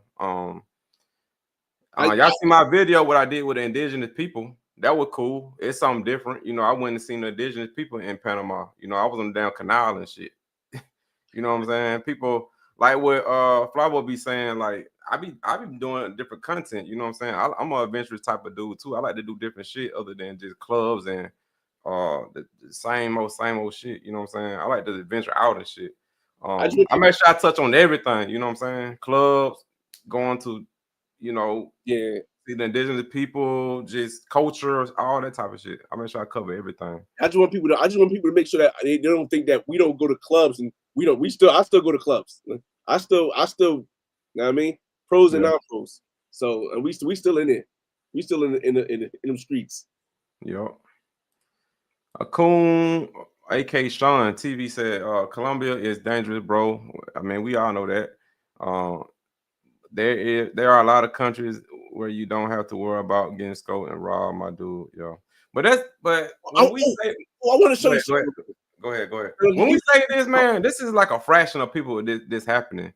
When we see people get scoped, you think that shit happening all the time, but that's what get most views on YouTube. So when you keep seeing that, your brain is programmed thinking like, oh shit, this shit always happening, but that shit really a fraction of what's happening. That shit rarely happens though. You hitting that right on the dot, bro. You're hitting that right on the dot, bro. It's similar to like what America do, how they used to make us think about Africans when you used to see the flying shit flying on the dude eye and making them look like they poor and shit. Like programming is the thing. Oh, all Africans are just messed up and just poor. Y'all remember the commercials back in the day? How they used to show Africans and that shit ain't even. If people are like that out there, but it's not like I thought all of them was like that when I was young when I seen that shit. You see what I'm saying? That's that programming shit, and that's what YouTube kind of doing. When people seeing people get scoped, they think all girls are doing it, but that's not the case. That's like fucking 0.1% of the girls probably doing that. You gotta realize, Colombia a big ass country, bro. You know what I'm saying? People just think that because that's what they seeing all the time. But go out there and you will see it's not like that. But still, be smart. You know what I'm saying? And keep yourself safe. I'm pretty sure we got a lot of smart guys here watching this live. You know, y'all know what to do, man. You know what I'm saying? Y'all know what to do. I'll show y'all my blueprint. You know what I'm saying? How I do it. To try to keep you safe and shit. What I was trying to find it was a list of the most dangerous countries of 2025 to show y'all, because the United States and Colombia were only like 10 numbers apart. Yeah. So it's like it's crazy because, as you said, when somebody continues to show something, let me give you an example. If I know people will watch people getting scoped on YouTube and I want views, all I have to do is continually tell you stories about people getting scoped in Colombia, in Medellin. Now, what I don't tell you is that 8 million people from other countries went to Colombia this year so far. I tell you, 30, 40 people out of 8 million got scoped. And now that is what you consider being dangerous, because I don't tell you about the 8 million people that went. That percentage is so small. It's like, all right, cool. And you got some hard-headed ass people, and those are the people that got scoped. Out of that 8 million, you gonna have some fucking nutcases, bro. You gonna have the people like, yo, I'm too bad to get scoped. Ain't nobody gonna try me. You also they IQs are probably low as shit. You also gonna have the people who like, I don't want to do no research. I'm not going to go watch DCP RT. I'm not going to watch the Flyboy. I'm not going to watch the travel guide to find out what are the dangers of Colombia and how do I watch out for them. No, I'm just going to go. So again, y'all. You got to actually go, man. Sometimes people get on YouTube, they watch the same content over and over and over, and it get them thinking like the whole country like that, and it's not like that. I was a victim of that. When I first looked at DR, I thought everyone was out there to get me. Because I was watching shit, dude kept saying, oh, all these pros, and they just want this, they just want that. And I go out there, I'm looking at every girl like that. I'm like, oh man, she did. You know what I'm saying? I'm like, she just trying to get me, blah, blah, blah. I'll say this, when I watch your videos, like I just seen Don Bake's video with the first time I seen this video in DR when the girl crashed. But when I seen your video and I seen everybody having a hard time to record women, but then you see your video with women being in the video, wanting their face to be in the video, and it look natural. That dude be like, your shit look natural. Like y'all got good chemistry. I'm like, yeah, because I've been talking to them. Like I don't pick up these girls that same day and record. I've been talking to these girls like months ahead. You have people that tell you don't pregame. Yeah, pregame. No, I said you'll have people telling you don't pregame because you don't need to pregame. But I'm pregame because I want to know all about this girl before we do anything. Because I'm on my P's and Q's, man. That's because I do a full background check. You know what I'm saying? They, I pick them up at their house. I don't meet them at another location because we got that bond, and it's like they already know me. So it's like they comfortable letting me come to their house and pick them up. You see what I'm saying? Like, I'm not just picking up these girls that same day and or just seeing them. You know what I'm saying? I'm just recording. Nah, they already know me. You see what I'm saying? The other thing I don't see mothers, granddads. I'm like, you know what I'm saying? Kids, all kind of shit. You know what I'm saying? Well, the other thing I'll say is that a lot of times, even if you just meet them, right? Mm-hmm. A lot of guys want the baddest chick to be in the video, and they want to see the video with the baddest chick, but a lot of bad chicks are not going to want to be on video.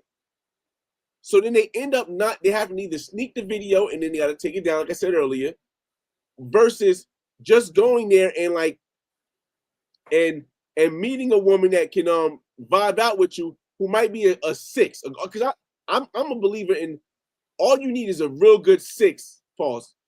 A 6 out of 10 woman. All you need is a real good 6 out of 10 woman to to be on your video, and you can have an amazing time. Because I was in Sasua, and as much as everybody kept saying the women are going to fight you to be on camera, the one of the women They out fight you to be on camera? not be on camera. Oh, to not be on camera. Okay. Not be on camera. I mean, they're gonna fight you because they don't want to be on camera. I met a good 5'6" out there. You ready? Yeah. I met a good 5'6" out there, and didn't have a problem with being on camera. But the issue is that a lot of guys, they want this 8 or 9. They expect her to be on camera, and one, they don't want to spend no money. They want to negotiate any kind of price. Or they don't speak the language, or they don't have any personality to get them to be interested in being on camera. Like, it's like, I don't know, man.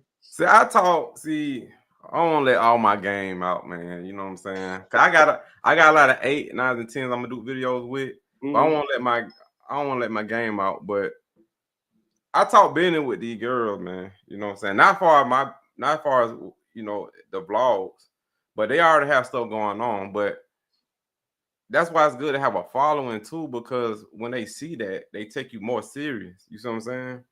So when I talk to them on Instagram, they be like, "Oh, you got a lot of followers." So they like, okay.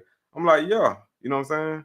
And I be like, shoot, I see what they doing. I'm like, I can bring customers your way and help you with your, what you selling, and I can promote you. I look out for them that way, and they be like, okay. And they gonna automatically say yes because he got over 200,000 followers on the Instagram. Oh yeah, I'm gonna need that promotion. It's easy to talk to the girls when you have a following, and they look at that shit. You know what I'm saying? They look at that. The one thing I would say about that though is, man, when you're in between, that's why it's easy for me to get girls, because they see the social media, and that's why I be telling dudes, work on your social media, bro. Like, if you want to get into this type of business or whatever, you want to do vlogging, get your status up. You know what I'm saying? Because they look at that first, bro. Because you ain't, I probably won't get the same girls if I had like 200 followers or some shit. You know what I'm saying? As far as talking business with them, you know what I'm saying? Here's what I say about that, because there is a difference. Yeah.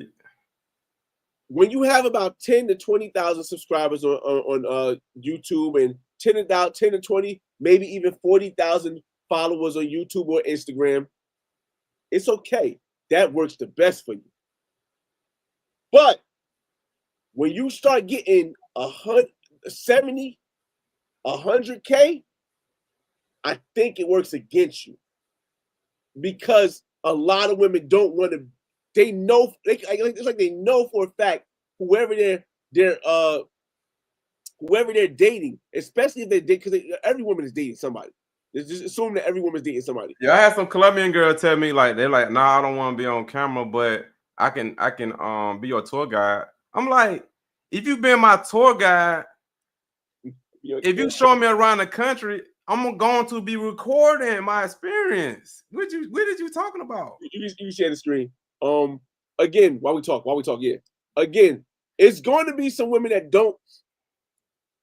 that ain't gonna be easy to do it. So,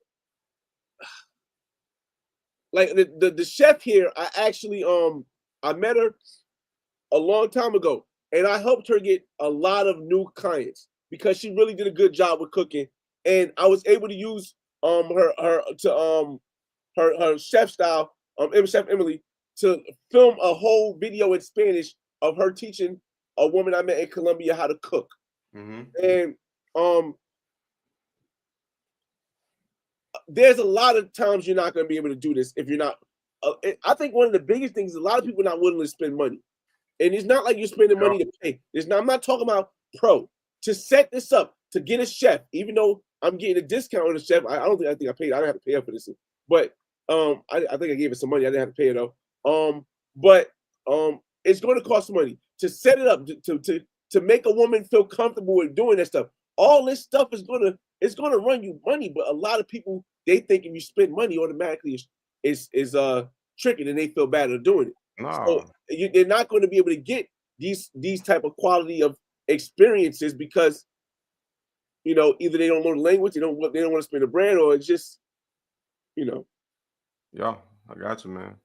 AK Sean TV said I walked around DR all times of the day and night, no issues. I had 3 girls over at once, no issues.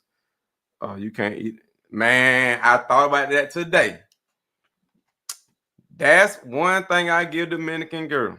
Huh? Go ahead. They don't really be on that bullshit like that. You know what I'm saying? Now, what they known for is the begging shit. Now, the Dominican, they'll beg you all day. You know what I'm saying? But one thing I know about the Dominican girl, they know how to have a good time, and they don't really be on that life-threatening shit like what Colombia be doing. You know what I'm saying? I give the DR girls that. You know what I'm saying? But what you gonna say?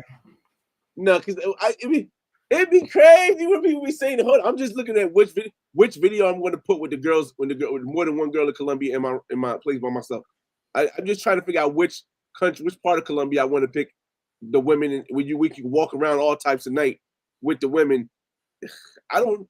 Again, this is that's that programming stuff we were talking about again. But yeah, I agree with AK Sean, but I love the Dominican girls. You don't have to worry about them. Like I always had them cooking for me. I don't have to look on my shoulder, but I gotta kind of agree with them though. I'm gonna look on my shoulder if I have a Colombian girl cook for me. I'm gonna keep it real, bro. But I know most girls, I got a main chick out there, you know what I'm saying, that Colombian, and she ain't on that type of time like that. She a good girl and shit. But you still gotta be careful though, because it's still out there though, man.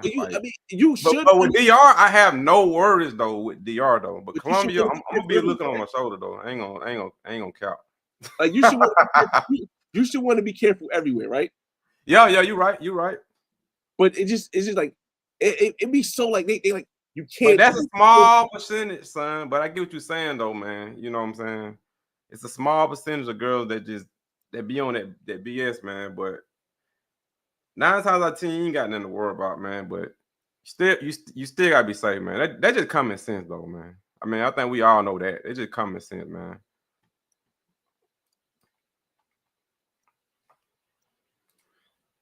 I mean, I don't know. Like, I don't know. Like that's just one, right? Let me see. Let me just keep it up there. Just keep it up there. Pause. I'm gonna go through the chat. Rick James said I learned to vet from Flyboy, no face, and picture, stay away. Okay. What up, big dubs? What up, big dog? Tone Travel said, why do black people always have to get guilty into going? I don't know, man. Maybe he can answer that, man. We'll get to that. We'll get to your question later about that. You ready? Here you go. Go ahead. I'm just gonna play the intro for y'all. And have an extremely hard time remembering what happened last night. God, this is one of the moments. But what I do remember, let me explain. Like, I don't understand. Like, I'm sleeping in the bed. Come on, man. Yeah. Like, yeah. That was that Medellin? That was the Barranquilla. Oh, Barranquilla? Okay. Yeah, that's the Barranquilla. Yeah, I got some out there in Barranquilla, boy. That Barranquilla, my city, man. Like on some more serious, on a serious tip, like Barranquilla, man. They're a little different out there. He said, why do black people always have to get guilty into going to Africa? Because the system in the United States has made black people think that we don't have a culture here, even though we have everything by definition of what culture is, and that they have to connect to somebody to feel like they can be whole.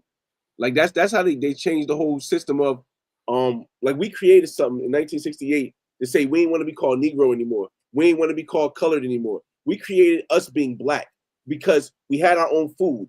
We had our own language. Language is meaning if we're speaking English, but there's a lot of stuff we say like, yo, what's up, my G? Like that we understand as black people that a lot of people don't understand.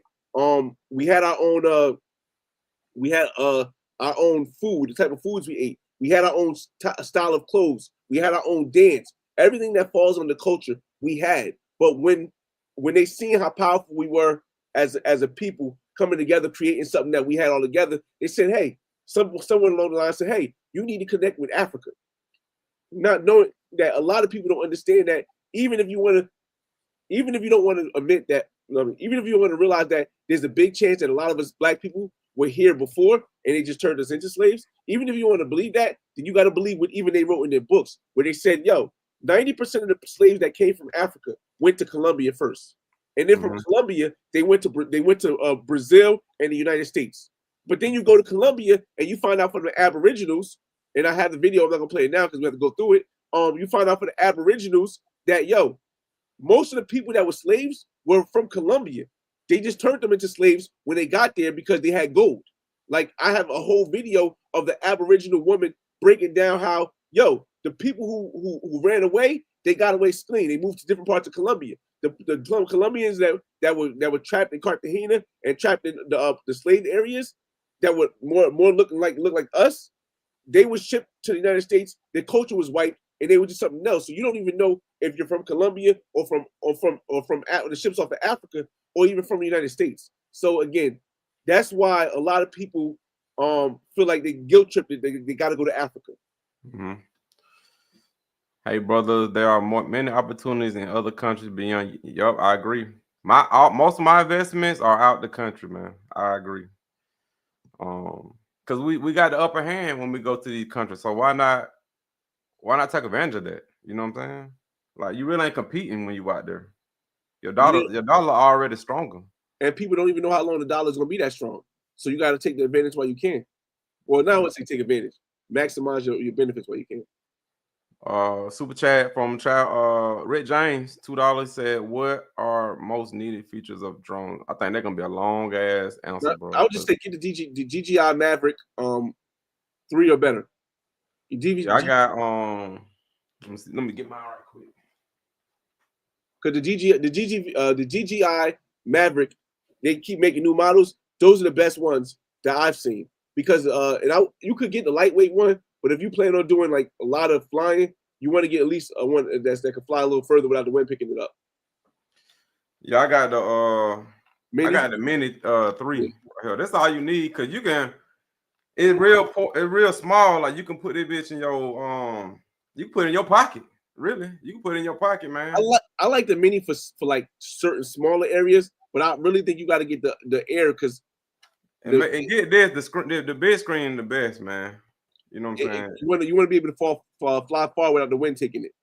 Yeah, I paid 400. I paid like $1,200 for mine. For that one? Yeah, I got the best one. God dang. Yeah, I get the best. I get the best of what the model is, though. That's crazy. I think I only paid like 1,000 for mine. That's crazy. Yeah, I got the they got a travel, what they call it, a travel package. Yeah, okay, I didn't get that. I got all that. I got the extra batteries and all the extra shit they be putting on. Yeah. Right there. This right here. All the drone video you've seen on this little thing right here. People are getting scope in Miami. Yeah, because the Colombian girls and Venezuelan girls going out there. The girl, y'all see me in the video with that Venezuelan girl when I was in Panama. She go to Miami. She go to Miami. She got a visa to go to the United States. But ATL Vegas, people get scoped in Medellin every weekend, and there are accidents that don't get reported. That's true. Why do the same YouTubers that know what they are doing in Medellin or nothing ever happened to them? Let me read that again. Why do the same YouTubers that know what they are doing go to Medellin and nothing ever happened? I think you answer your own question. He said, why do some YouTubers that know what they're doing go to Medellin and nothing? Yeah, he's trying to answer this question. I think you answer your own question right there. Because they know what they're doing. that's why they never get scoped. Yeah, I mean that pretty much is it. Yeah, right there. Robert Ward, hey Flyboy, when you're going back to Cuba? When you going back to Cuba, man? Next year. I had a little like this year because I didn't know I was going to be able to sell my Miami place and really have to start working on Barranquilla. Buying my property. I was going to go to Cuba this year, but because I was selling my place, I decided not to. I had a bunch of YouTube events. That was really the main reason. The main reason is I had a bunch of YouTube events I had to go to. So I'll be go back to Havana next year. But yeah. Red Giant said America is the most dangerous. Yeah, I can agree. T, well done on the pause. Lee Major said, but what about 30 million? They go to Thailand and there are 0 scopes. Yeah. Y'all arguing amongst yourselves, man. I think y'all talking to each other with these comments. Let me skim down, man. Sisters of Well, because they don't have the plants that scope people over there. It's also the environment. Like if they had, you know. Yeah, Thailand, like them Asian countries, that's one thing they don't play games out there with that shit. That's get time, they'll lock you up for weed, they'll lock you up for fucking 30 years. Mm-hmm. Like they super strict out there. That's why that shit don't happen. People gotta understand. Some people want safety, some people want freedom. Finding that middle ground that works for you is all that you should be doing in your life. Finding that place that's the middle ground that works for you. Which place is enough, gives you enough freedom without taking up too. You know how much stuff they take away from you in Thailand? I don't know. I haven't been yet. I'm going though. I haven't been yet either. I'm going too. But you ain't been to Thailand yet? No, I haven't been. I'm supposed to go this year. Man, we need to settle that trip. We need to settle that trip, man. Sometime we need to settle that trip, man. You know what I'm saying? Do a collab, man. I said the thing is, the next time Thailand is the only other place that I really want to go. Mm-hmm. Every other place I've been to, I really want to go. Not just be going back to the same place over and over again. But I'm not doing. Once I get my property in Barranquilla, then I can book Thailand because that's gonna be the last major trip I do. Then I'll just go back to where I've been already. Mm-hmm. All right. Lee Major said DCPRT said he doing background checks. Hell yeah, I'm doing background check. Fuck that. I want to feed her too. So do y'all pay the chicas in the video? I don't. And I don't. And when I tell dude, it seems like dude get mad when I say I don't pay. I don't pay the girls, bro. Like for anything, I don't, bro. I have a different. We have a good time. Do y'all see where I be at? I be in nice places. I do nice shit. So they appreciate all that stuff. So it's like they probably thinking like, okay, shoot. You know what I'm saying? Like versus me just being in my Airbnb with her bored as shit. She might charge your ass then because y'all ain't doing shit. You know what I'm saying? Now, but I don't charge like for videos, all that shit natural. Like we cool. Like every girl I do a video with, I still talk to them. Like we actually cool because, like I say, I'm thinking business. I be talking business to these girls because, like I said, I'm thinking about investing into Airbnb. I talked to a lot of girls in DR. Hey, do you want to help me with my Airbnb business when I get it started? Yeah, I'm offering jobs. Like that's what I'm doing behind the scenes that y'all don't know. So I'm talking to these girls trying to help them out. Mm-hmm. They see it. You see what I'm saying? So that's why I don't get tried like that. You see what I'm saying? Because I'm actually trying to help them out. You see what I'm saying? I ain't thinking about short term. I'm thinking about long term. You see what I'm saying? So I don't know why dude keep saying that. Like you do be paying. I'm like, bro, no, I don't. All right. So for me, some women I pay, some women I don't. When I go out on dates with women, most of the time I don't pay.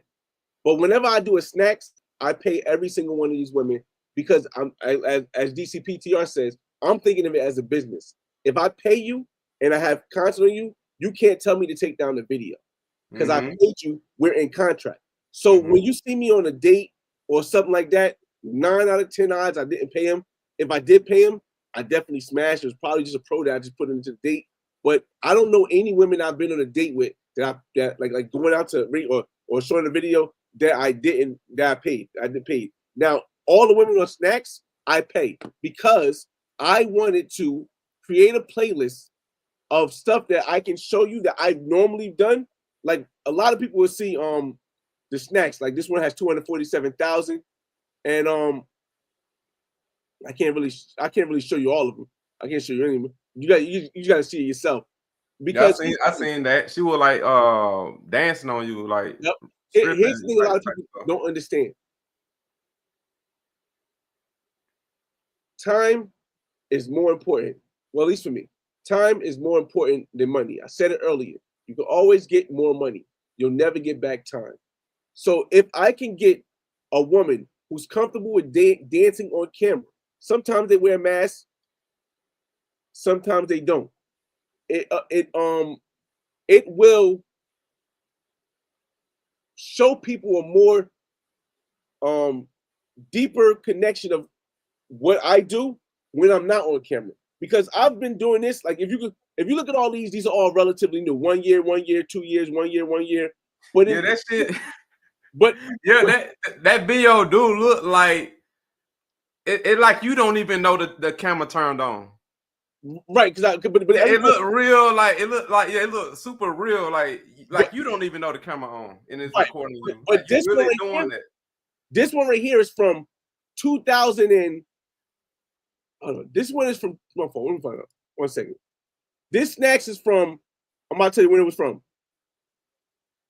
No, it wasn't August. This snacks from 14 years ago. I made that snacks 14 years ago. This stuff has been happening behind the scenes before I even started YouTube, where I get women to dance for me before we even do anything or before something like that. So I wanted to bring that part of me to you. Now, if I try to get a regular girl to do it, one, she's not going to want to do it. If I try to get a pro to do it and not paying no money, she's going to ask me to take the video down.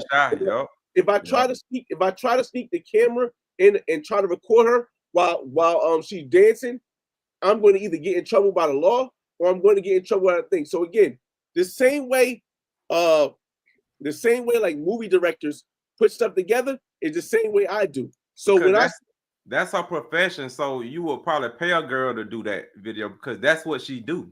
Right. Versus a regular girl that don't do that, she gonna be shy to do that type of stuff, and the video won't look right. It won't look.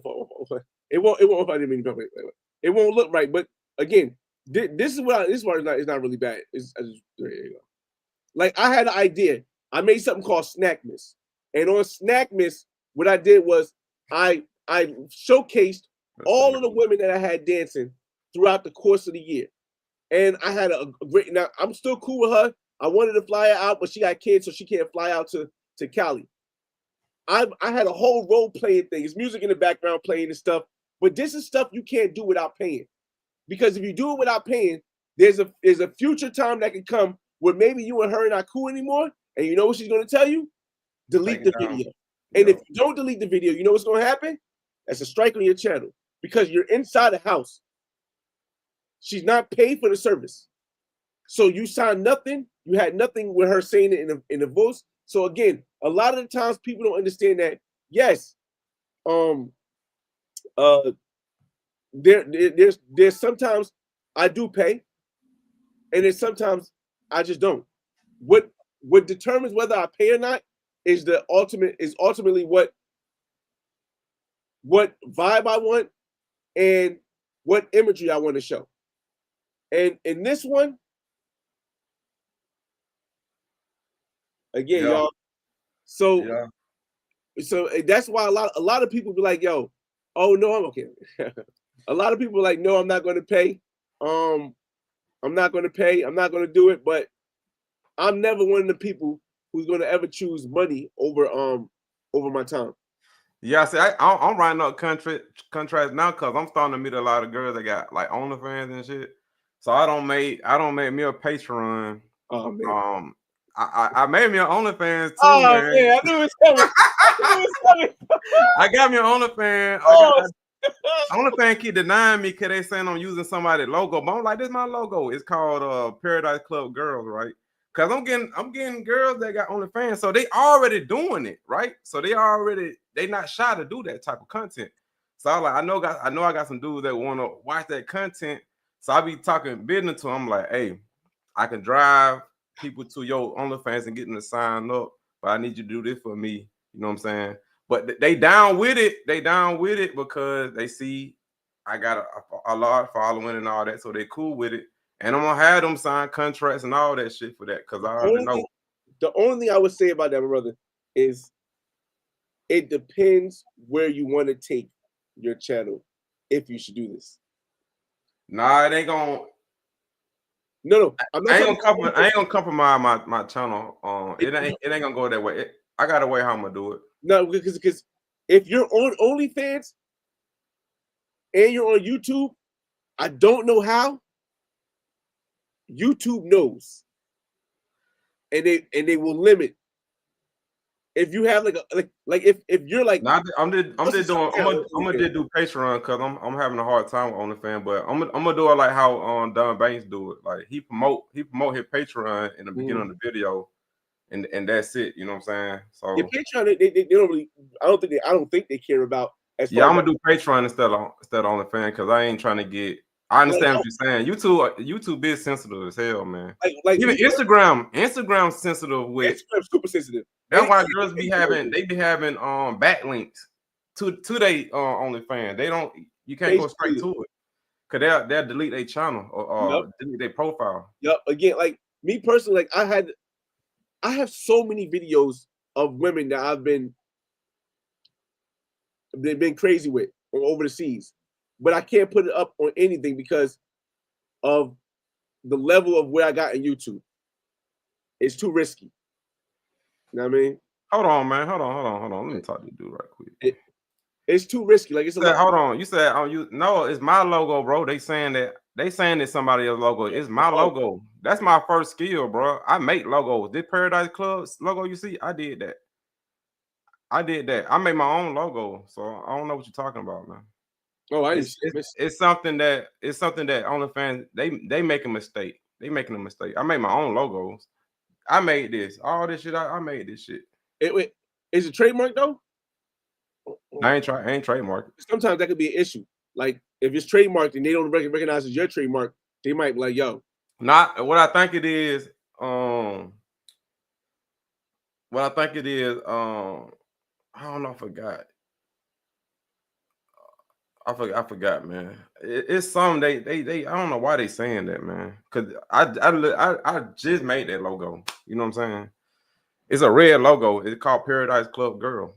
It's the same logo like this, but it got girls in like cursive writing up under it, like, and it's in red. That's the logo.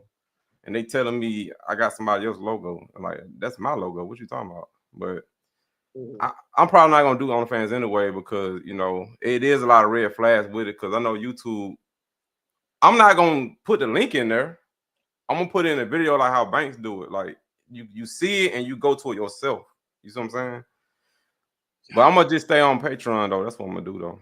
But that content coming, y'all. Y'all stay tuned for that. I got them lined up for that. You know what I'm saying?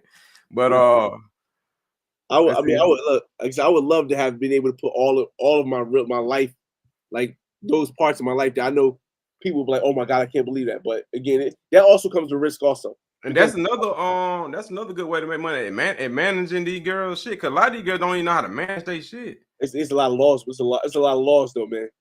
Man, a lot of these girls are stupid. They just know how to they just do their thing, but the business side of it, they don't understand it, bro. They're stupid. Yeah, I can manage your shit. You're like, again, there's a lot of laws that they'll try to. It's tough. It's tough. See, but what about the 30 million? I think we read that already. I think he answered that when you go back to Cuba. If you're talking to me, Cuba on the list. I don't know when I'm gonna go, but Cuba on the list though. It seems like Cuba get a lot of views. Like people are interested in Cuba though. Yeah, I mean, with Trump thing, you can't go to Cuba for tourism. You were never able to go to Cuba for tourism, but they use a fear factor, saying you get fined $250,000 if you go to Cuba for tourism. But yeah, I posted it on my what's it called? Oh yeah, that's why I'm not going to Cuba. But I posted it on my post. But you can't go to Cuba for tourism either way. They won't let you in. Like you can only go for 14 reasons. It's like saying, yo, if you cross on the red, you're going to get a ticket. And that's somebody saying, if you cross on red, you're going to get $1 million ticket. You was never able to cross on red, but you can still cross the street. That right there, y'all. You know what I mean? Yeah. So that's why I posted. Yeah. When I seen that, I was like, oh hell no, I ain't going to Cuba, man. Shout out to Barbaro TV. He in Cuba right now as we speak. Oh, for real?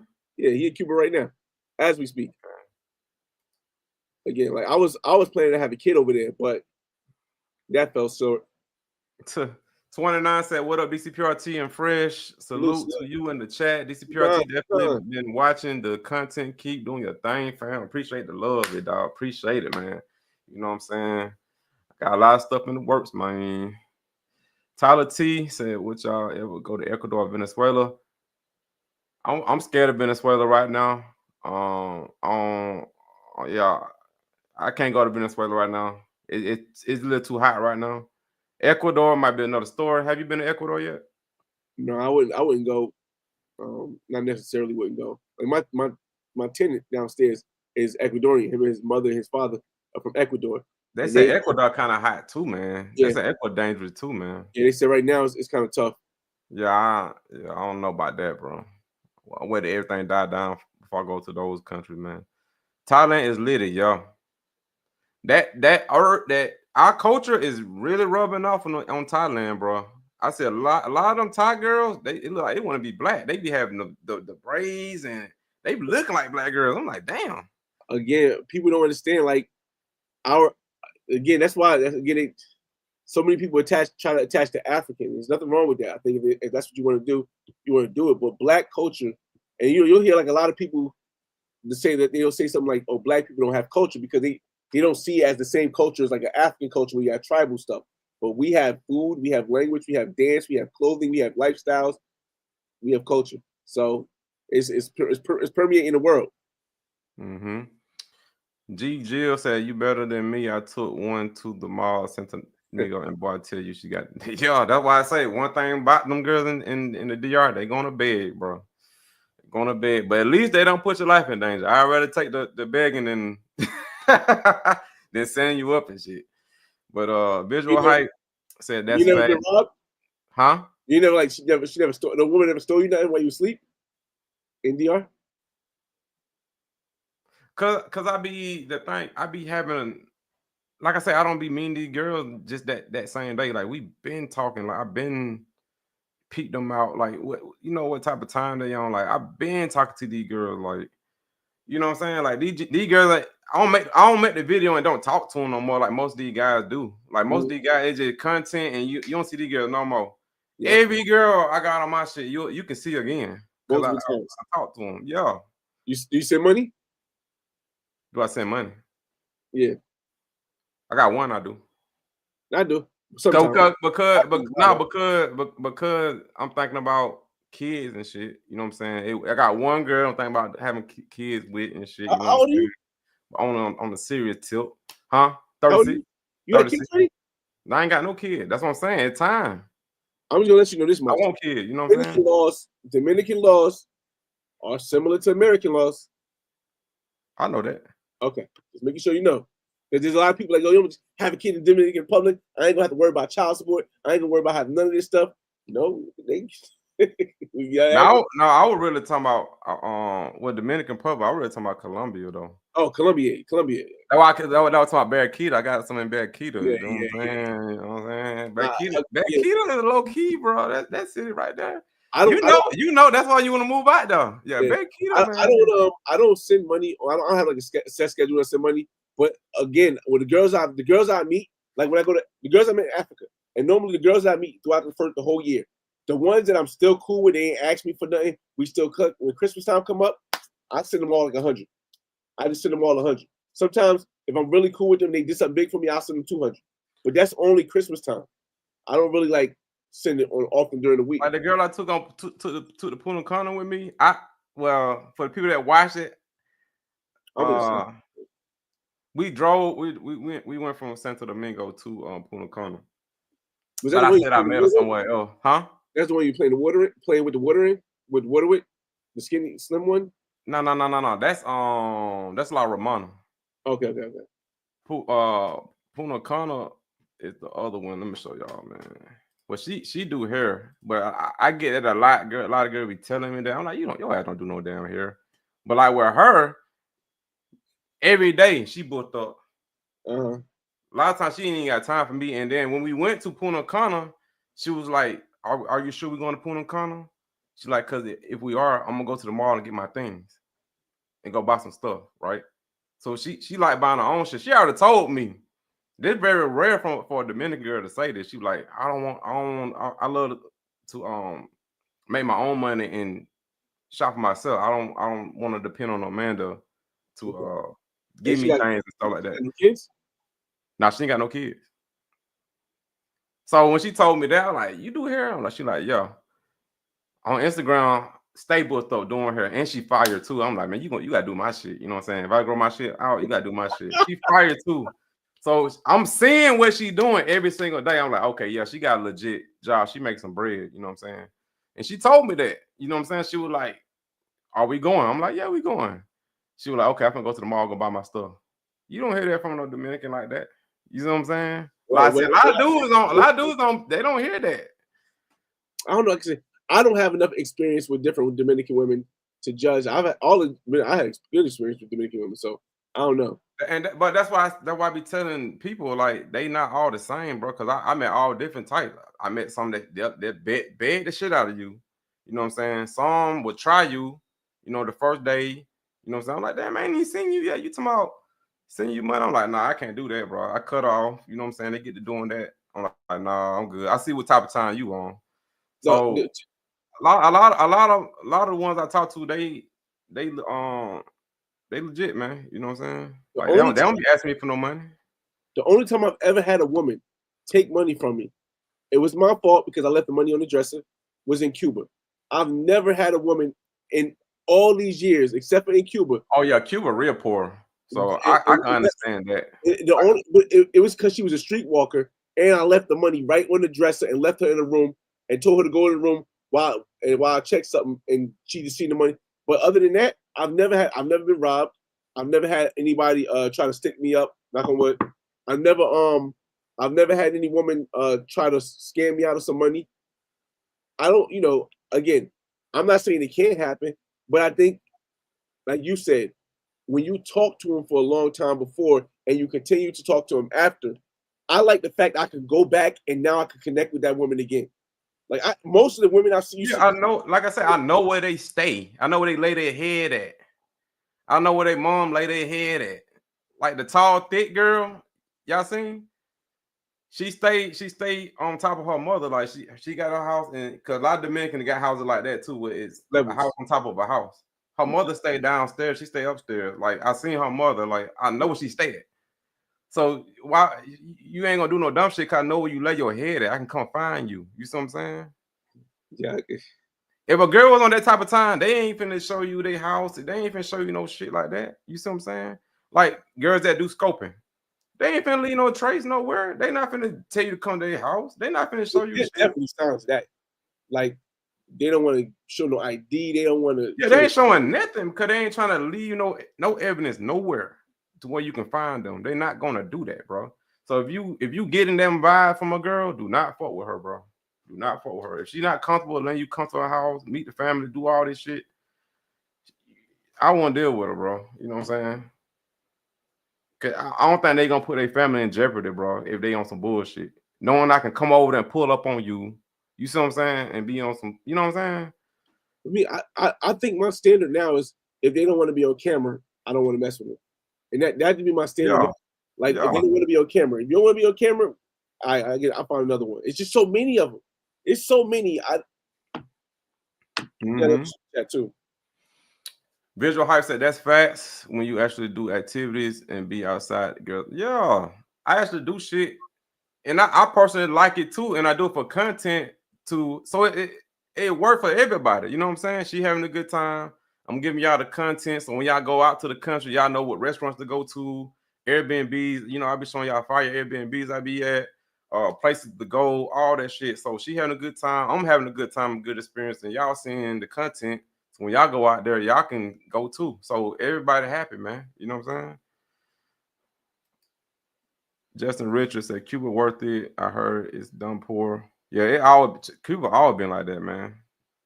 Cuba always been poor like that, man. I mean, it's different though, because like when everyone has the same amount of money, it's not as easy to tell what's poor and what's not poor, because it's like they're all not like super wealthy. There are some that are super that stick out. They got new clothes, but most of them it's just hard to tell the difference. So for me, it's like the only is the food. The food can be a hassle in Cuba. That's the only thing, and the fact that you can't get no money inside Cuba. Rick James said, what country are good pertaining to child support law? They are not like American law. Brazil, Colombia, Panama. Panama. But see, with DR too, though, a lot of girls ain't hip. They ain't caught up to speed to that yet either. You know, I'm talking about like the real Dominican girls that don't want to come to America type shit. Like, because you got a lot of Dominican girls that want to go to America, so they kind of Americanized and they kind of dip their toe in American shit, so they kind of catch up on that type of shit. Yeah. But like a real Dominican that don't care about none of that American shit, like she probably ain't gonna do that. See, the issue in the Dominican Republic, they can go for child support in the Dominican Republic if you're a United States citizen and get the money in the Dominican Republic. But if they talk to a friend and they go to the United States and get that same child support instead of going and following the United States, maybe on a vacation or on a trip with their friends, and they come back to DR, they can then get more money from the United States. So whereas the DR might only give her $200 a month, $150 a month, she can go to the United States and get $400 to $600 to maybe $2,000 a month. And that's where it becomes, like you said, the Dominican women probably won't come out with the United States because they might not have family that can do that. But let's say the girl you meet, if she bad, she most likely gonna have connections. If you got a girl in DR and she really bad, and she got a cousin and an aunt who live in the DR, in the United States, in New York, and like, yo, I need to come to New York for a minute. She gonna be able to pay for her passport. Her family gonna let her stay with her. Mm-hmm. Goes to New York and she files child support on you because she knows you live in, you done told her your whole life because you got a kid with her. So she knows you live in Atlanta. So she like, I'm filing this in New York. Now you got to go all the way up to New York from Atlanta to fight this case. You ain't gonna go up there. She gonna get an automatic judgment. After she get that automatic judgment, she gonna fly back to the DR, and now you have no contact to contact her to get that judgment taken down. So now she's getting a full 400 or 500 or 600 rather than the 200 or 150 that she would get in the DR. That's why DR is not one of the places I would say. But as far as non-American law, Colombia, Brazil, Panama, Costa Rica kind of do, but not really. But Mexico do, but not really, in the sense of Mexico is not going to be able to grab money from you in the United States. But you won't be able to get back in Mexico without catching up with your dues. And that could be an issue if you want to see a kid. Because then you come back to Mexico, they stop you at the border. All this back due before you come in. So. Yes, sir. Let's see. You got anything else you want to touch on, man? Nah, man, this has been super dope. Anybody else got questions? I'll just say, people, you got to live the life you want to live. We are blessed, if we're lucky, to, on average, the average man lives to be 74 years old. The average black man lives to be 72. If you haven't seen the recent news of all the people passing away, Michael Jamal Warner, Hulk Hogan, who else passed away recently? A lot of people are passing away before 70. And these are celebrities who have access to the money, access to the health, access to all this. You got to learn how to maximize your time, because you'll always get money back, but you'll never get your time back. So if you want to go out in there and spend money on a woman, go spend the money. If you want to go out the club, out of the country and throw money. Because if you're going to listen to how somebody else lives their life and or thinks you should live your life, then you might as well be just living their life and not yours. Right, man. That's the main. That's like one of the main reasons why I want to travel, man. I want to see the world, man. Before I get up out of here, you know what I'm saying? Mm-hmm. I want to experience everything, man. I don't want to just be stuck in my city, man. Like seeing the same shit, man. I want to explore and see the whole world, man. It's a whole world out here, man. That's the main reason why I want to travel, man. I can look back and see what I did when I'm 70 years old, you know what I'm saying? Had little grandkids and shit. Hey, what you were doing when you were 30 years old? Oh, I can go to my YouTube and show them, hey, that was me. I will say this though, man, you in that age, bro. Like I had my first kid young. But my second kid I had at 32. I realized that you 36 now, bro. You might want to have that before 40 because if you think about it, one thing I realized is that, and I do plan on having another kid internationally, but having a kid at an older age means that you'll, especially if you're in the States, if you have any kids in the States, it's going to be like you're going to be with that kid until pretty much you're retired. And it's like that kid is not going to be grown until you retire. So you won't ever have a chance to go back out and in the streets and really enjoy it again if you're going to be in that kid's life all the time. Like me, my son lives with me. My daughter, she just graduated high school. Like my son still got 9 more years and then I retire. So I'm going to still be 48, 50. Well, I'll be 50 when he's in high school. And then if I have another kid internationally, that's cool. I can go there. But that's because I had him at 32. But as you get closer to 40, man, now you're looking at the kid not leaving your house till 60. Mm-hmm. So I would say if you're going to go that kid route, you might want to, because I feel like maybe you know me. I wanted to still be able to move with my kid. When my kid is 7, 8 years old, that's why health important too. I keep up with my health too, bro. You know what I'm saying? Mm-hmm. Like I'm a health nut. I'm a health nut. So yeah, man. You be healthy in the world, but you get around 55, 50, 56, your son 15 to 16, he bigger than you because they normally end up being bigger than you. My son gonna be bigger than me. Yeah. He don't he don't know how to he living in Colombia or he living in he living in the United States. He's looking like I'm the boss now. He might rough you up. Yeah. Might have me a little mid-Colombian. Little dude in Colombian shit. Brown seas in Brazil, Colombia, everywhere, man. Nah, I'm just fucking with y'all, man. But I get that's it, man. Good live right here, man. Shout out to my boy Flyboy, man. I've been watching this dude. Man, when I first started, he was one of the first guys I seen, man. And we up here making a live, man. But shout out to Flyboy, shout out to the panel, man. Shout out to all the super chat, man. Y'all showed me some love today, man. Yeah, man. We probably gonna have some clouds coming for y'all, man. You know what I'm saying? But yeah. Last but not least, I got a big announcement August 1st. Make sure you tune into the channel August 1st. Big announcement. Big announcement August 1st, y'all. You'll see it in the channel. Just watch the channel August 1st. I can't give you too many details on the announcement due to legal reasons, but the other announcement, you'll know some of it already. Yeah, all y'all gotta do is just click the link that's on the title. It'll go straight to a channel, or just type in the Flyboy Way. You'll find them. And there we go, man. Musical healer, man. I met that brother in Cuba. Cool DJ One. He did cool brother right there, man. Shout out to Musical Healer, man. All right, y'all. We out, man. Peace. All right, y'all. Peace.